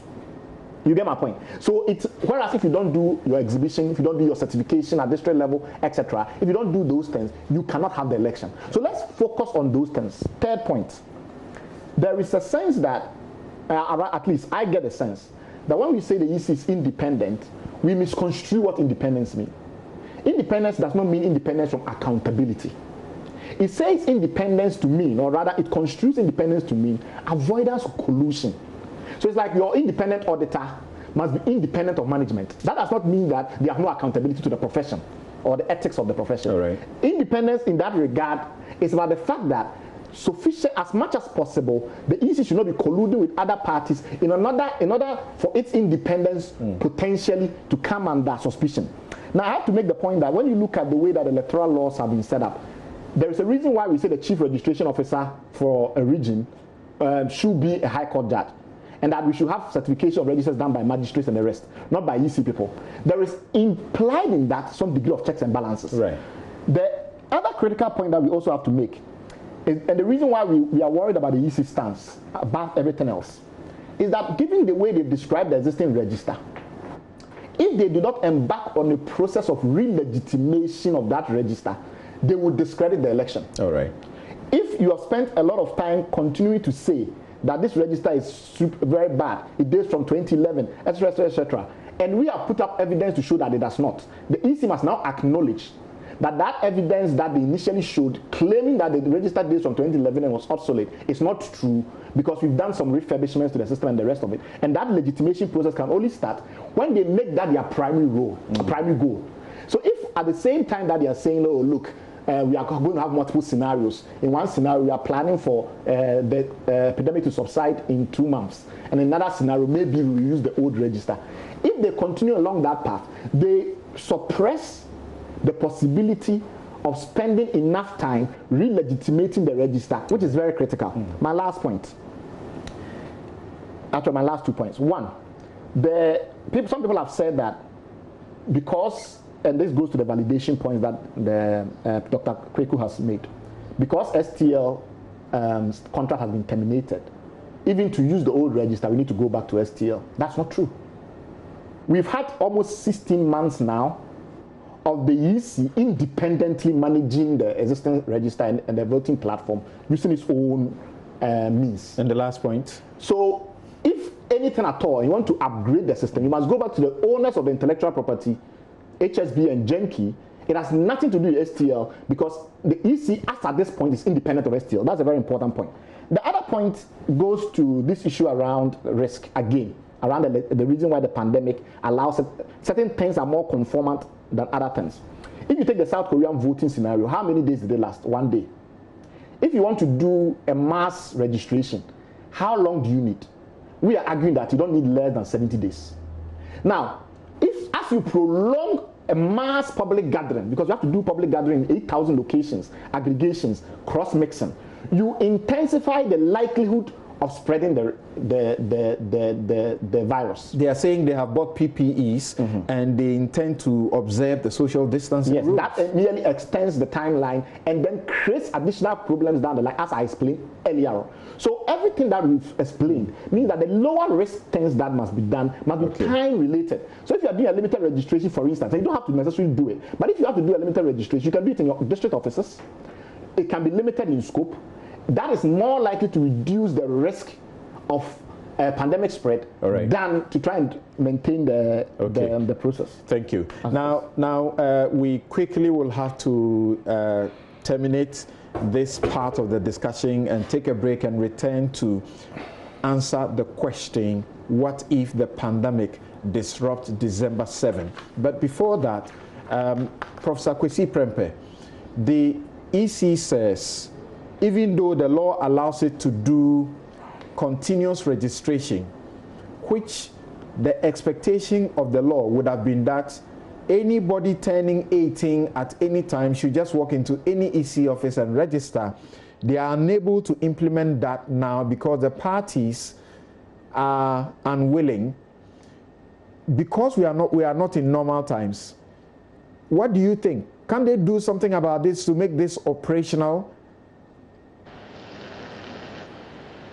Well, I mean, that argument has been made during normal times, right? So if they can't even do that in normal times, I think I'm having some difficulty trying to figure out how this works in abnormal times. I mean, I don't know the nature of the parties' argument.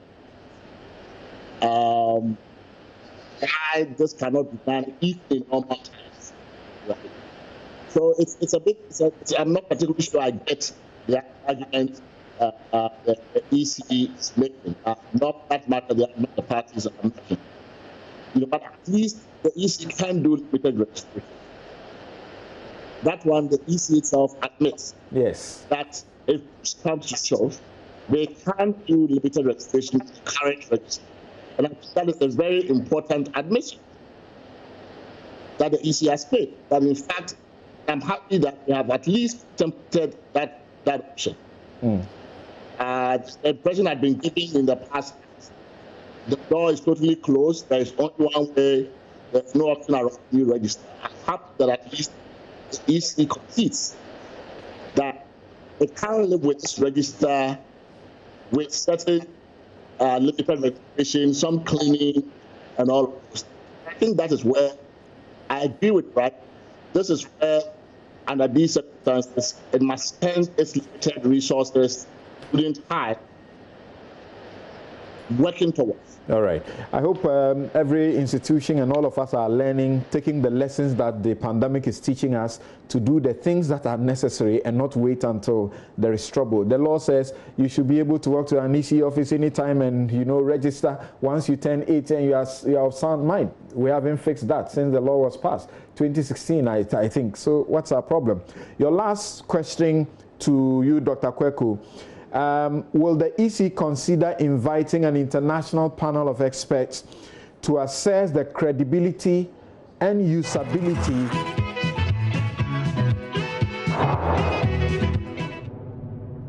You're welcome back. This is NewsFile. It's your most authoritative news analysis platform. And as you know, here on NewsFile, we put Ghana first.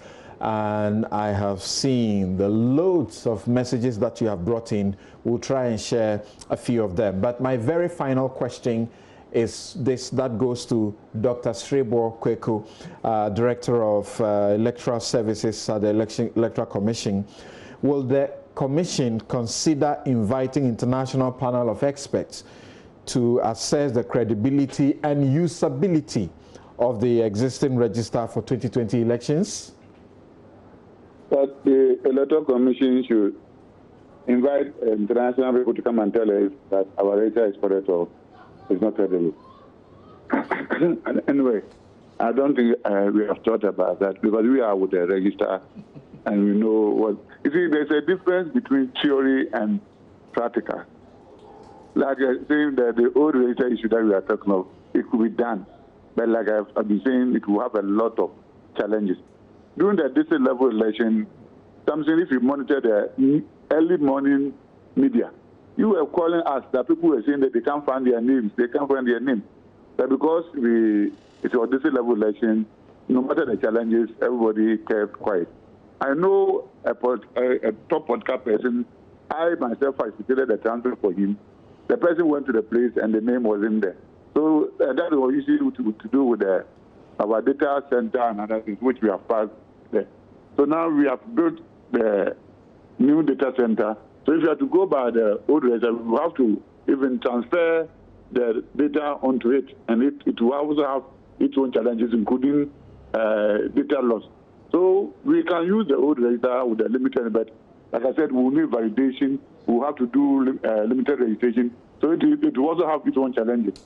We've done a lot of research work. We come out with the paper. So we are weighing all the options. But if the pandemic will allow us, we will be comfortable with the new register so that we will go away with the possible risk of going with the old register. But if our hands are tied, that has nothing to do, then we will look at that option. So we have a lot of options that we do. And as I said, we are doing a lot of consultation with head experts and other stakeholders. So we'll get there when the time arrives.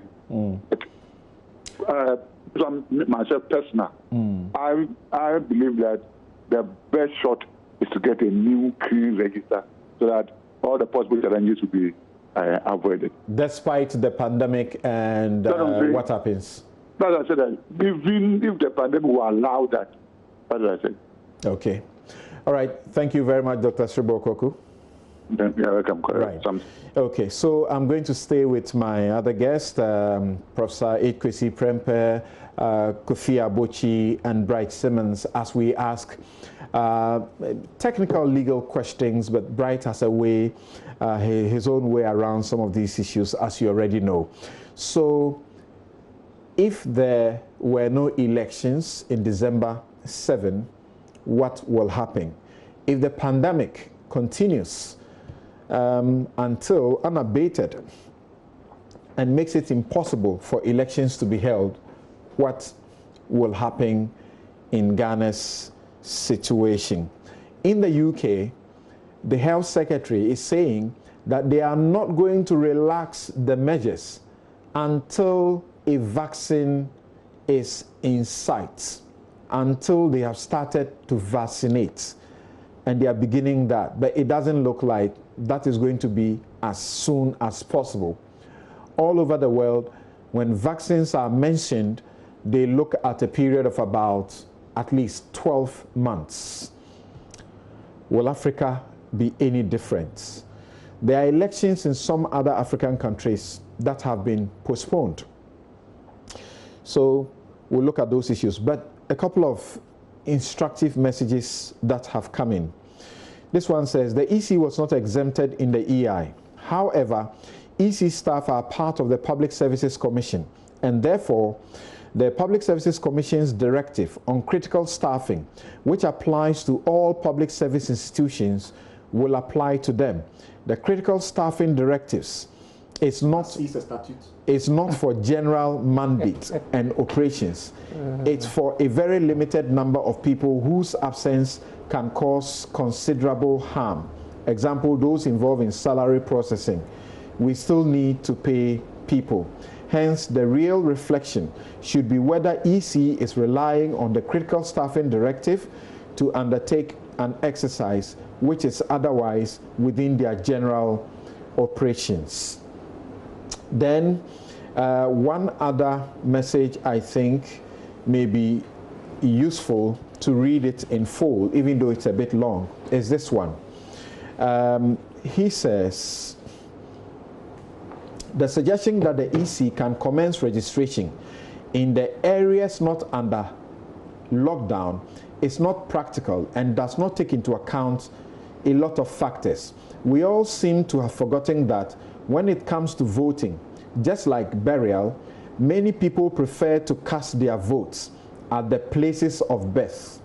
This means that people in lockdown areas who prefer to register in their place of birth but are currently under lockdown will be deprived from doing so. There also are a number of people who, by no doing of theirs, have found themselves in lockdown areas without access to any of the IDs that they might need to register if need be, due to the fact that they may just come to the lockdown area to visit a family or otherwise and got locked down. Although EC and its officers can be exempted from the lockdown, the masses are still under the protocols of the lockdown, hence are not expected to step out and vote. That's another critical aspect. Those who will have to step out and register and so on are still under the lockdown rules. So unless exemption is given to them, they too cannot come out and to participate in the process. A very final point that this lawyer raises is that to commence the registration then will mean that we have to lift all the impositions to allow for free movement of people across the length and breadth of the country. However, the important question is whether the country is ready to risk the life of its citizenry in that manner, considering what we are currently dealing with. Is the country winning the fight against coronavirus? Has it subdued the spread and contained it? Can it contain the spread if the ban is lifted? Do we know for a fact all persons who have it? Have we done mass testing? And even if we have done mass testing, is it enough basis to make a public safety conclusion and lift the ban for purposes of a voters register? And this is from Randolph Chumesi, Ankara. Thank you very much. That is a load of very insightful questions. I'll read the last one from Kweku Enchibwesiako. He says that, I think it is irresponsible on the part of the EC not to publish a plan B at this stage. Personal ego and pride should not get in the way of such a critical national exercise as presidential and parliamentary elections. Is it not better to take whatever risk there might be with the old register than either risk lives from coronavirus infections through compiling new register, or a constitutional crisis through being unable to organize a free and fair elections in time? Right. So thanks for your messages. As time allows, I should be able to read a couple more. Now to the question, what will happen if the pandemic disrupts December 7? Kofi Abochi, has been teaching constitutional law for a very long time. In fact, he taught me some of it. Of course, Professor H. Kwesi Prempeh, as you know, has done this for many years in Seton Hall in the United States of America. So start with Kofi Abochi. What are the options available if December 7 does not happen? Okay, so I know there's so much anxiety out there, and I have had lots of people ask the question, what happens if there's no election? And even though I sense there's so much disquiet on this, to be honest, and I do not trivialize this at all, but to be honest, I do not see the potential crisis that has been spoken of rather widely. I have cited all kinds of analysis, and I think that it's important for us to unpack things that makes it easy. So first of all, in normal times, where the president is not able to perform his function, his vice president takes over. Where the vice president is not able to perform the function and the president is also not able to perform the function, the Speaker of Parliament takes over. And I'm going to make this as less technical as possible so that we have an understanding of this. Because the failure in this respect affects all of us as a country. And I do not want the fears and the anxiety to continue. So I'm making this as less technical as possible. So as I said, when the president is not able to perform his functions, the vice president takes over. When the vice president is not able to perform his functions, the Speaker of Parliament takes over. And when the Speaker of Parliament is not able to perform his function together with the president and the vice president, the Chief Justice in that line. Now, it's imperative for us to understand that the questions that have been asked not in the context of normal times. So what I just mentioned is when normal times we do not have the leaders of our country not able to perform, we do not have them able to perform their functions, and there is a successful plan. What we are dealing with potentially is a situation which is abnormalcy. Now, abnormalcy under our Constitution mainly is dealt with under Article 31, which has to do with emergency powers of the president. Now, where the emergency situation kicks in, and we do not, for example, we do not have an election held on December 7th, under Article 66 of the Constitution, a number of vacancies will occur. Now, the vacancies, in particular the executive vacancy, which is in this case the president's vacancy, the office of the president. When that vacancy occurs, what it means is that the term of the president comes to an end, and in the absence of an election to fill the position, there will therefore potentially be a vacancy. When that vacancy occurs, then ordinarily, one would say if we should apply the principles of normal times, the succession plan will kick in. But then therein comes the difficulty, and I suspect that's part of the reason why there's so much anxiety. Because the president's vacancy occurs together with that of the vice president. And not only that, but because Parliament is also elected, the vacancy then hits Parliament as well. Then there'll be no Parliament. And so in the absence of there being a Parliament, then we have the Speaker as well, who's supposed to succeed in this respect. The Speaker also goes with the President, with the Parliament, which will then stand dissolved by the Constitution. Where the life of Parliament comes to an end, Parliament stands dissolved. So there is an automatic series of vacancies that occur in the absence of elections. So just by way of skimming things out for people to see, that is the situation that may potentially confront us if we do not have elections on December 7th, and therefore handing over to be done in January. But my respectful opinion is that the Constitution appears to cater for all these. Okay, so the reason I say the Constitution appears to cater for all these, my opinion is the elective bodies, which are Parliament and the President, are counterbalanced by the non-elective body, which is the judiciary. My opinion in this respect is that the Chief Justice would invariably become the next successive officer in the absence of there being the President, the Vice President, or Speaker. I have cited analysis that comes to the conclusion that the President's power to recall Parliament, and indeed the President has the power to recall Parliament, that power can be used so that we can have the Speaker of Parliament take over the function. Now, this can happen. Indeed, in my opinion, this will be the most feasible and contemplated option. The difficulty, however, with the analysis that I've cited lies in the fact that the contemplation is that you have the president, i.e. you may have, say, the sitting president do that.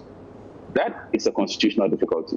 Now, I need to explain this. First of all, we should not forget that the current system in which we have Parliament and the president elected together happened somewhere along the line during our constitutional evolution in the 90s. At the beginning, we did not have the elections simultaneously. So we had the parliamentary election separately from the presidential election.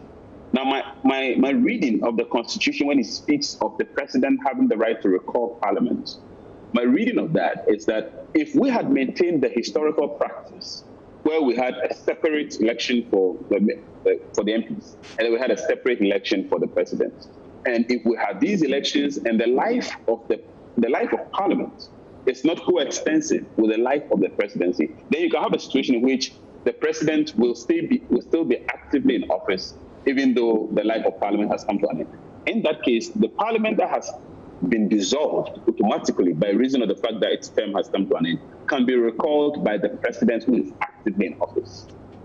Unfortunately, we don't have that scenario now.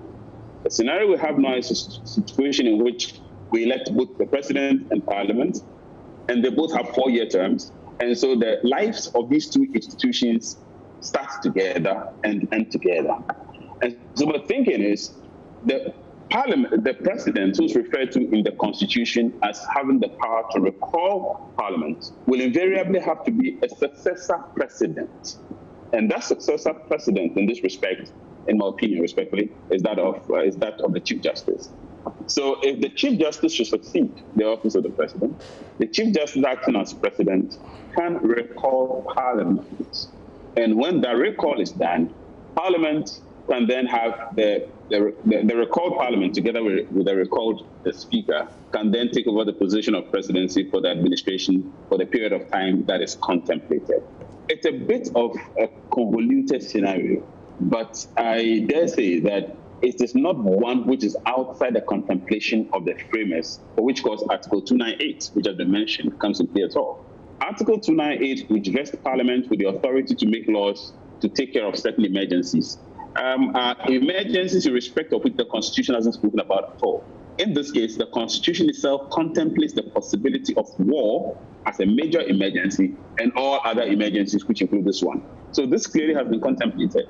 And when this possibility happens, the fact that Parliament can be recalled is again a contemplation of the possibility of there being a vacuum, so that the life of the institution can be extended to take care of the emergency period within which we can have a regular election. And so I do not think that 298 comes in at all. And I slightly, again, take a different position, as I've indicated, from some of the analysis that I've cited. I don't think there's much of a crisis, or there would be much of a crisis, even though, yes, I admit that the process appears a bit convoluted, as I mentioned. Thank you very much. Now, Professor H. Kwesi Prempeh, and of course, Abuchi yourself, you must be proud that some of those who are leading this academic discussion, so to speak, are your own students. At the Gimpa Law School, you have had Jemfi Alfred Baku and Yvette Abigail Angel, who were the first, as far as I'm concerned, to have written about the 3 options that may be available. And then subsequently we had Osman Al-Hassan and Chris Nyanivi of the KNUST Law Faculty also contribute their views. So you must be proud that they are doing this. I'm sure you have also seen their articles. Where will you go? Where will you go? Let's go for the jugular. What is the option? Yes, H. Kwesi Prempeh. Okay. In fact, I have read a few of the articles that you have cited, and I have canvassed a whole range of opinions on this issue. Let me say from the get-go that while I think this debate is healthy at this point, several months ahead of it's good that we're doing this contingency planning, thinking through. But I hope that as the lawyers and legal technicians and others who are interested in this from a legal constitutional angle have started to research the subject, I do hope that the podcast class is also following a parallel political track to come to some agreement, a consensus also, in the event of any such crisis emerging, how that would be handled. I say this for two reasons. One is the lesson of the failed 29 December referendum. I mean, for me, one of the lessons is the absolute importance of bipartisan consensus building when it comes to navigating some of these tricky constitutional kind of issues.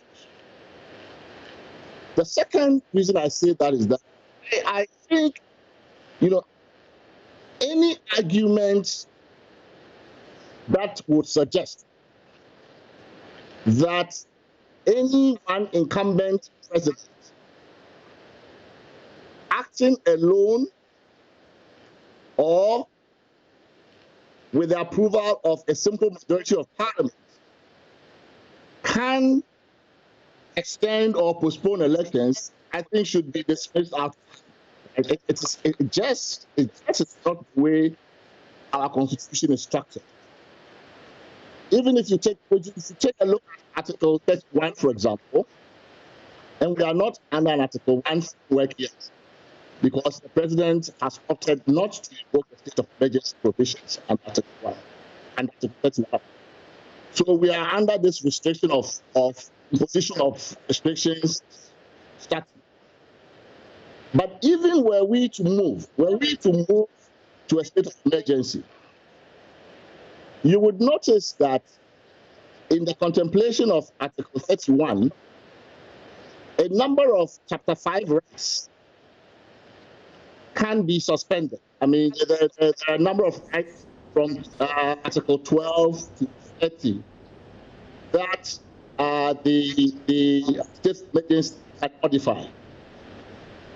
The right to vote is not an Article 5 right. It's not a Chapter 5 right? It is a separate right, absolute right under Article 42. Now, if you take that line of reasoning, the right to vote is not one of those rights that can be suspended even in a state of emergency, then you come close to Professor Spray's position, which I think was put out this morning and is on this very Facebook wall, that there isn't really much we can do at that election on December 7th.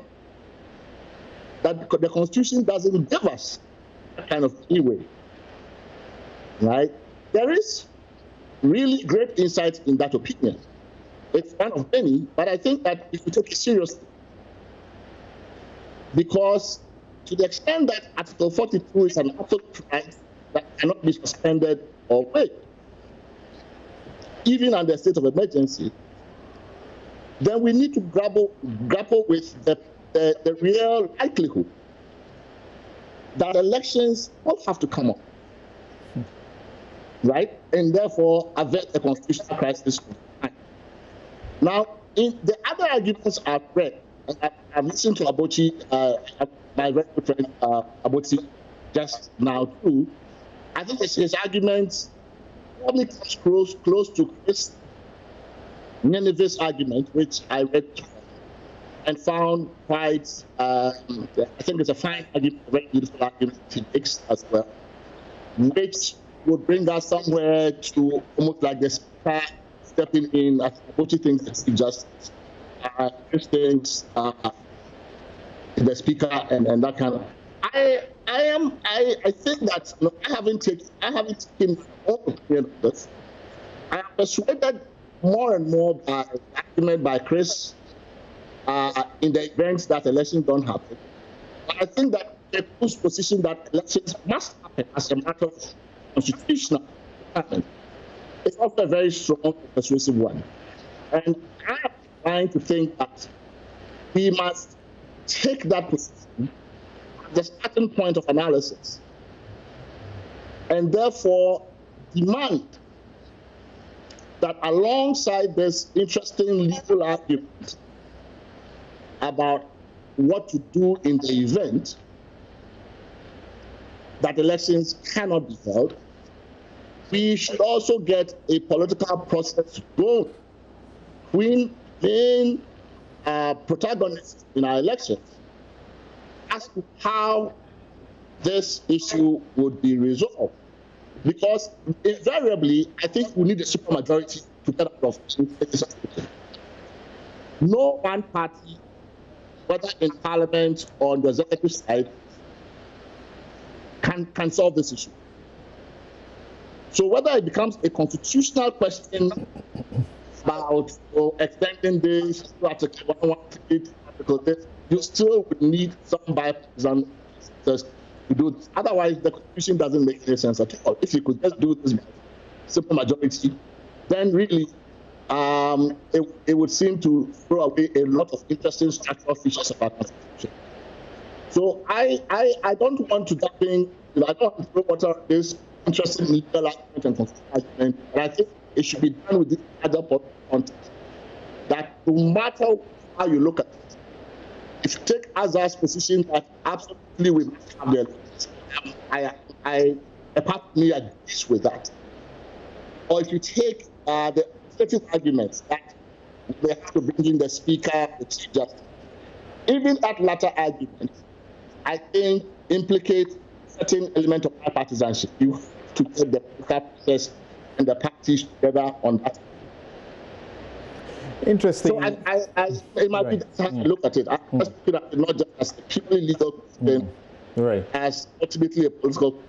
Right. Okay, so we will continue this discussion a bit more, but we'll take a quick break and return. And like Professor H. Kwesi Prempeh just suggested, Professor Kweku Asare, Stephen Kweku Asare, you know that constitutional litigant. He contributes a lot to the constitutional development of this country. And he has said he's looked through all the arguments about whether we will come to a point where either it's an emergency situation, where there is, parliament that is extending its own life and then subsequently will lead the processes, or that you come to a situation where it is the CJ or is the speaker that takes over because the president, the vice president, parliament, and also all ministers, according to the Presidential Transition Act, all ministers, die together with the president, so to speak. And therefore, midnight, 6, what happens?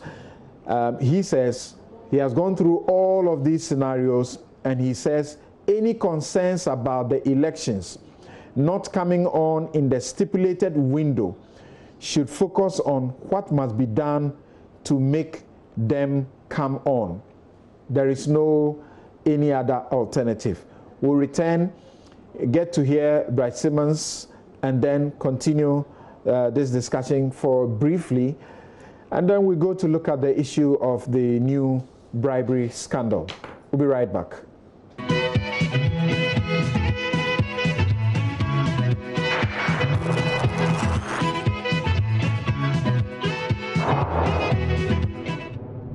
You're welcome back. This is NewsFile. It's your most authoritative news analysis platform. It's brought to you by the kind sponsorship of Consolidated Bank Ghana. We stand with you, MTN, everywhere you go. DuraPlus, where DuraPlus goes, water flows. Core FS, your immune booster. Bank of Africa, as strong as a group and close as a partner. We lead, we build a home for you. And Joy Learning, keep learning. So as you have heard, the two law professors so far, the Constitution appears to provide certain options, and the options include that Parliament itself has been given power to extend its life when its life expires on the day that marks the 4th year of their inauguration, but they can do that extension for only not more than 12 months at a time, except that they can't do that to be up to 4 years. Now, if they extend their life, what then will happen? It is also possible that in a time of an emergency such as this, some have suggested that that is also applicable. The president is capable by provisions of the Constitution also to be able to recall the parliament when it has been dissolved. It will recall the dissolved parliament. The president will recall the dissolved parliament, but soon after he recalls the dissolved parliament, his tenure will also expire, so he goes away. Now, as he goes away, the law says when the president and the vice president are unable to perform the functions of their office, the Speaker of Parliament will take over that role. The question, constitutional legal question now is, the president has expired, the vice president has expired, so you can't even say they are unable to perform their functions, therefore the speaker should perform those functions. They are just not there. So the discussion as has gone on shows how that possibility may be there, and then through the speaker a process can be initiated for elections to be held. And there is also that possibility where the if the general elections is called off or is unable to come on, the speaker will take office as president, and the speaker, having subscribed to the oath of office, then will be able to initiate the processes and maybe even able to appoint, interim ministers to work with, among others. Let's get to Bright Simmons now and get his views briefly on the question of the possibility of a crisis if the pandemic continues and affects December 7. Thank you.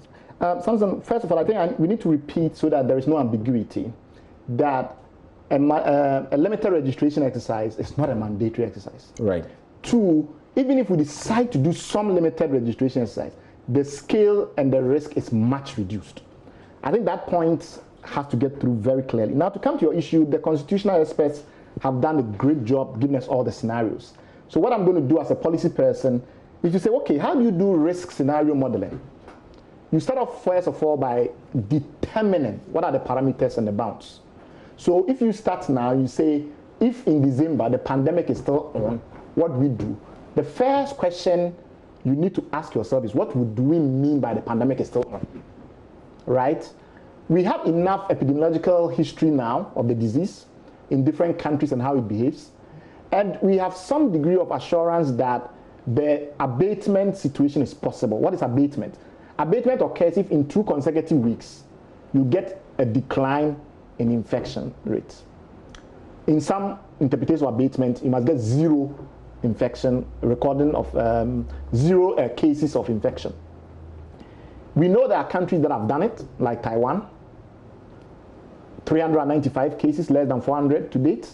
They got their first infection way before we did. So we know what the trajectory was before it got to this abatement level.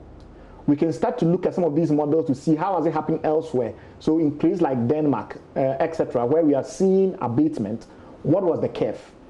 That's your first point, to see what is the behavior of the disease over time. Then you need to consider the potential for secondary waves. So what we've seen is that the infection can go down, and then when the weather changes, a whole bunch of other factors, we know humidity is heavily implicated with so many other variables. It can also, another wave can start. If you look at all of those dynamics, it makes a lot of sense from my point of view to trust in the data modeling and to say that from what we have seen elsewhere, in terms of the totality of the evidence, it is very likely that in December, the situation may be slightly better. That then leads me to my next point, which is, say you've now determined that here are the parameters by which I will establish if there is a pandemic or there isn't a pandemic strong enough to prevent mass public gathering of any kind. Because remember, voting is just one day. As far as I'm concerned, it's about risk management. So if voting is just one day may be sensible. What is not sensible about the mass registration, remember very carefully, is that you're going to need over 70 days to do it because of the prescribed measures. It's not 44, 70. So the risk is heavily compounded. A single day represents much less risk. But let's say that for some reason, maybe infections are accelerating due to a secondary wave. You can't do it at all. And before I make that point, let me also make the point that if you determine that even though we don't have 0 cases, we have abatement, and because we have abatement, we want to still go ahead, you have to look at some of the other time-bound activities and ask whether you can modify them in any way while still complying. So for instance, can you do exhibition by technology? Can you put all the details online and let people check online and using SMS? So I put in my voter ID number and I know whether my name is on the register or not. Will it be compliant and conformant to the law, given the way it has been structured? If that is the case, then we don't need to do exhibition. All of this gives us time to destroy the epidemic, in inverted commas, or to clear the epidemic, so that by the time we get to 7th, we have the least risk. We can never have 0 risk.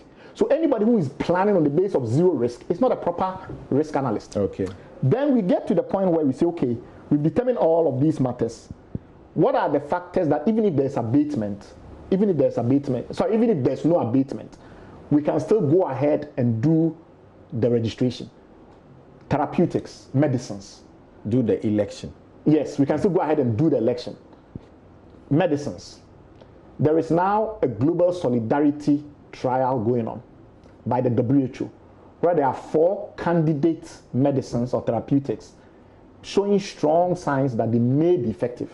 One of them is very controversial, is that combination between azithromycin and hydrochloroquine. But there is also an antiviral agent that is very popular. And then there are 2 combination antivirals which are all showing extreme, not extreme, but significant positivity, if I use that word. So we would test at that point to see, are medicines available? Are they in Ghana? If somebody got the infection, can they be treated without too much problem? Those will be the mechanics by which you will start to make the decision whether to have the election or not. The last point that I think is also very critical is by that time we have a better understanding of the preventive measures that are effective. Right. So right now, for instance, mode of transmission is a bit ambiguous, but every day we're getting better evidence. We've sequenced about 1,000 or so submissions that I have seen, GenBank, GSAID, NCBI, and the rest. So we know the organism much better in terms of its genomic sequence. All of that is going to let us, by December, understand enough what we can do. Right. So my argument to be that we start off now, the most important thing to do now is to set out in clear detail, not oral government like we do in Ghana, but in this case, a clear policy that says, here will be the factors under which potentially we could have elections. Elsewhere, people are thinking about e-voting and so on.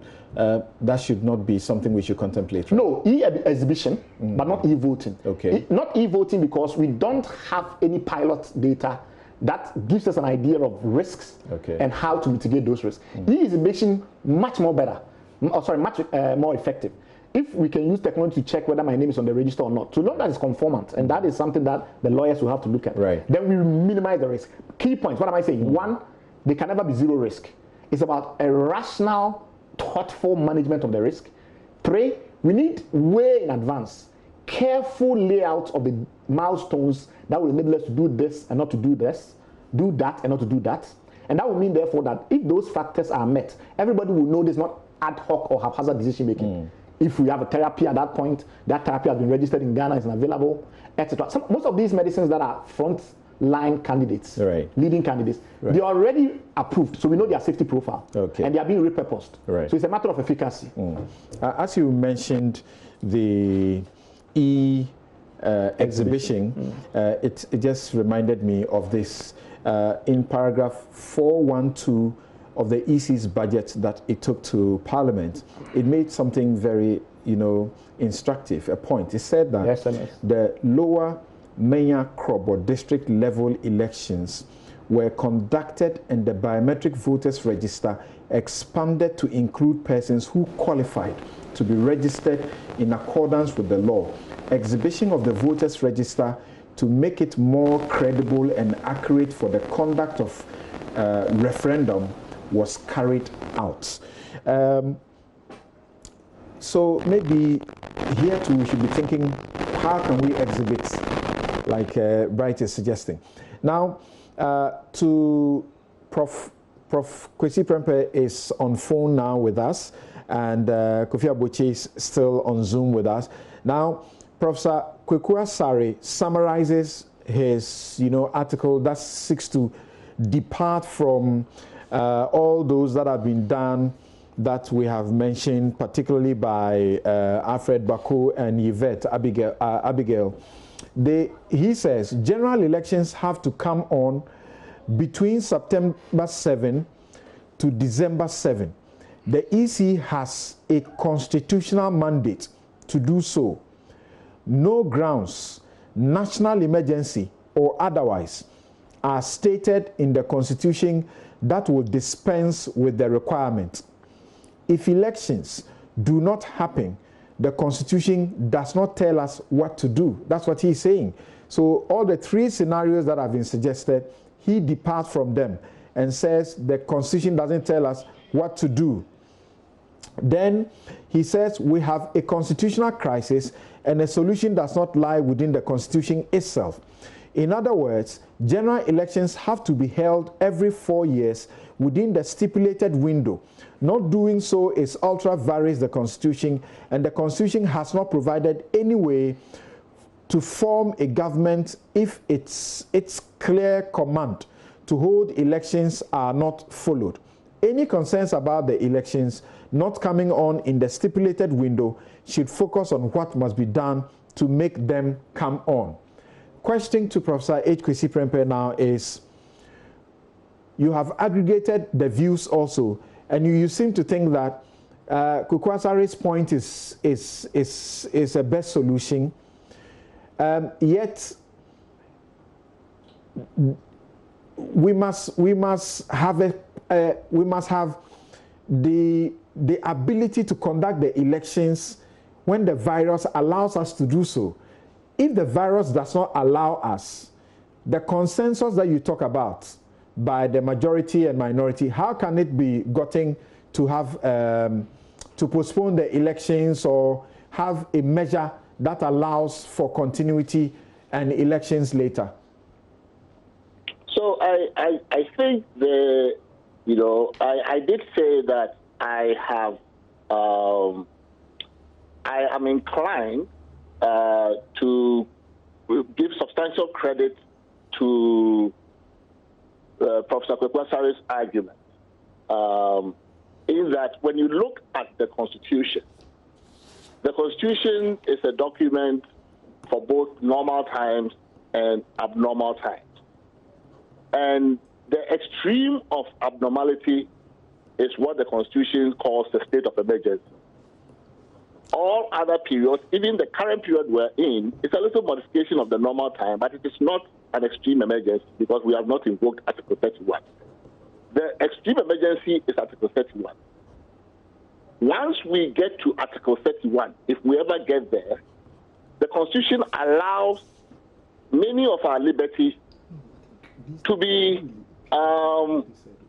suspended, to be modified significantly like we have now, but even more so. Those rights that are allowed to be modified under Article 31 emergency are from Article 12 rights to Article 30. So what Kweku Asare, I think, is saying essentially is that suspension of the right to vote, and for that matter, suspension of an election, is not one of those things that the Constitution even allows to happen in an emergency, which is the extreme end of abnormality, right? And I think that argument must be taken seriously. So what he's saying is that in event, then the solution does not necessarily lie within the four walls of the Constitution, right? And therefore, by implication, we are back into politics. It's a political solution.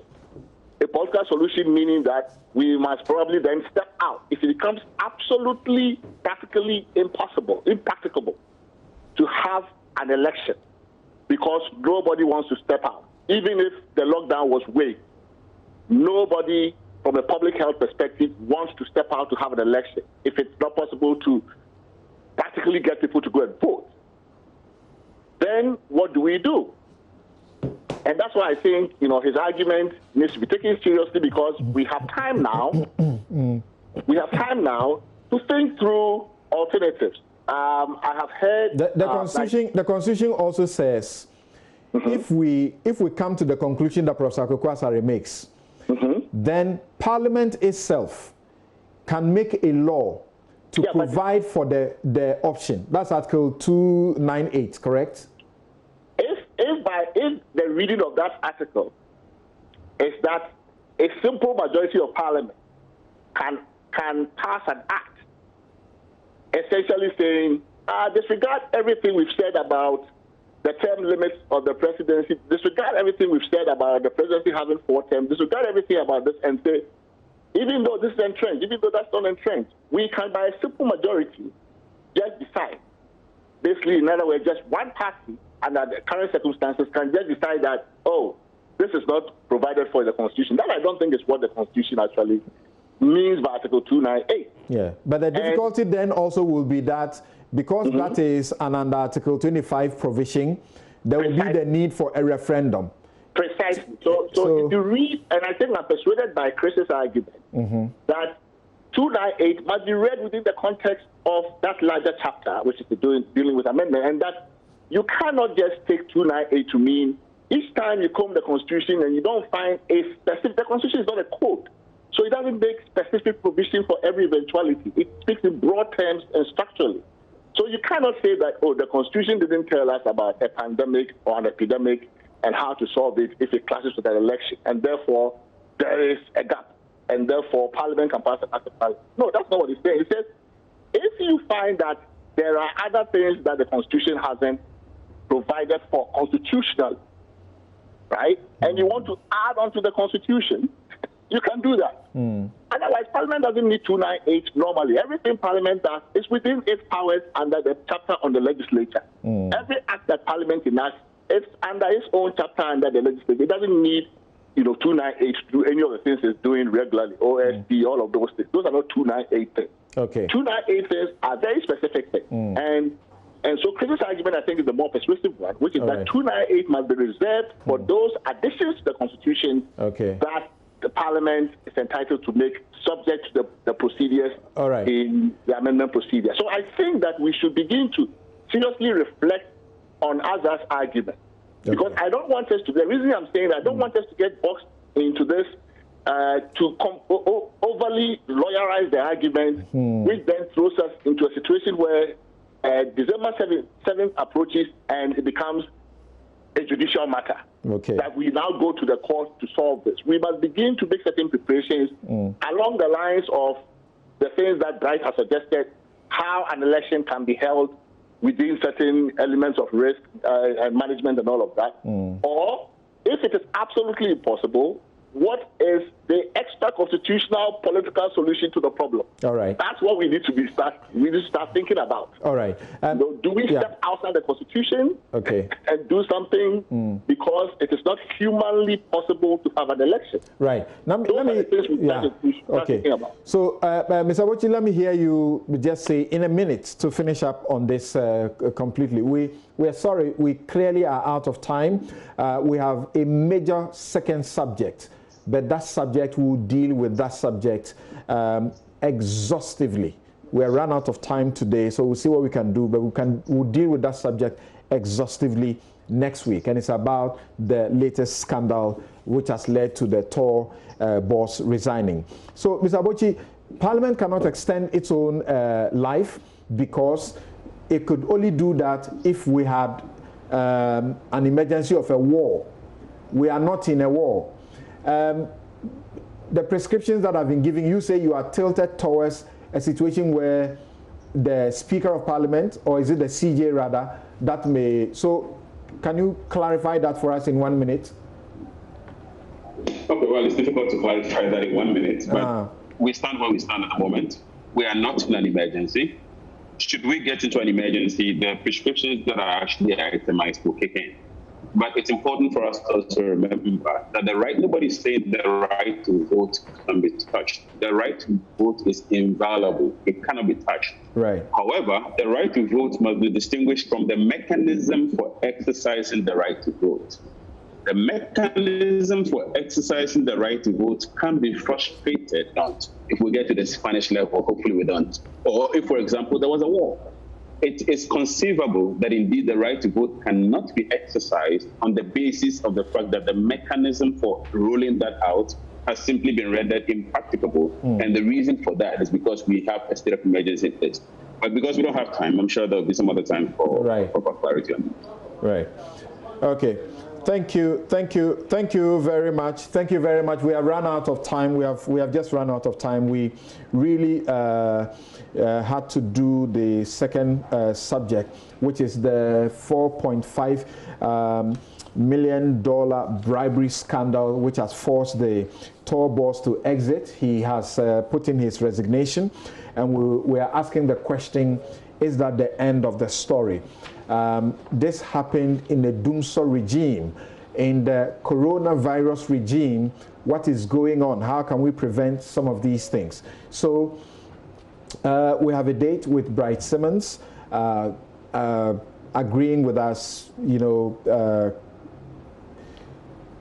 to be able to be available next week, so that we this subject as well. And we'll also be canvassing for you, God willing, next week, the matters about employers, employees, and all of these job losses going on. What should be the situation in the COVID situation? Professor Plangeru's 1 week observation is going on in right now, and if you stay here, you may be able to enjoy it as well. My guests have been Kwesi Prempeh, Professor H. Kwesi Prempeh, Executive Director of the CDD Ghana, Bright Simmons, Honorary Vice President, Imani Africa, and Kofi Abochi is former Dean, Gimpa Law School. I'm Samson Ladi Anyanene. Have a good afternoon.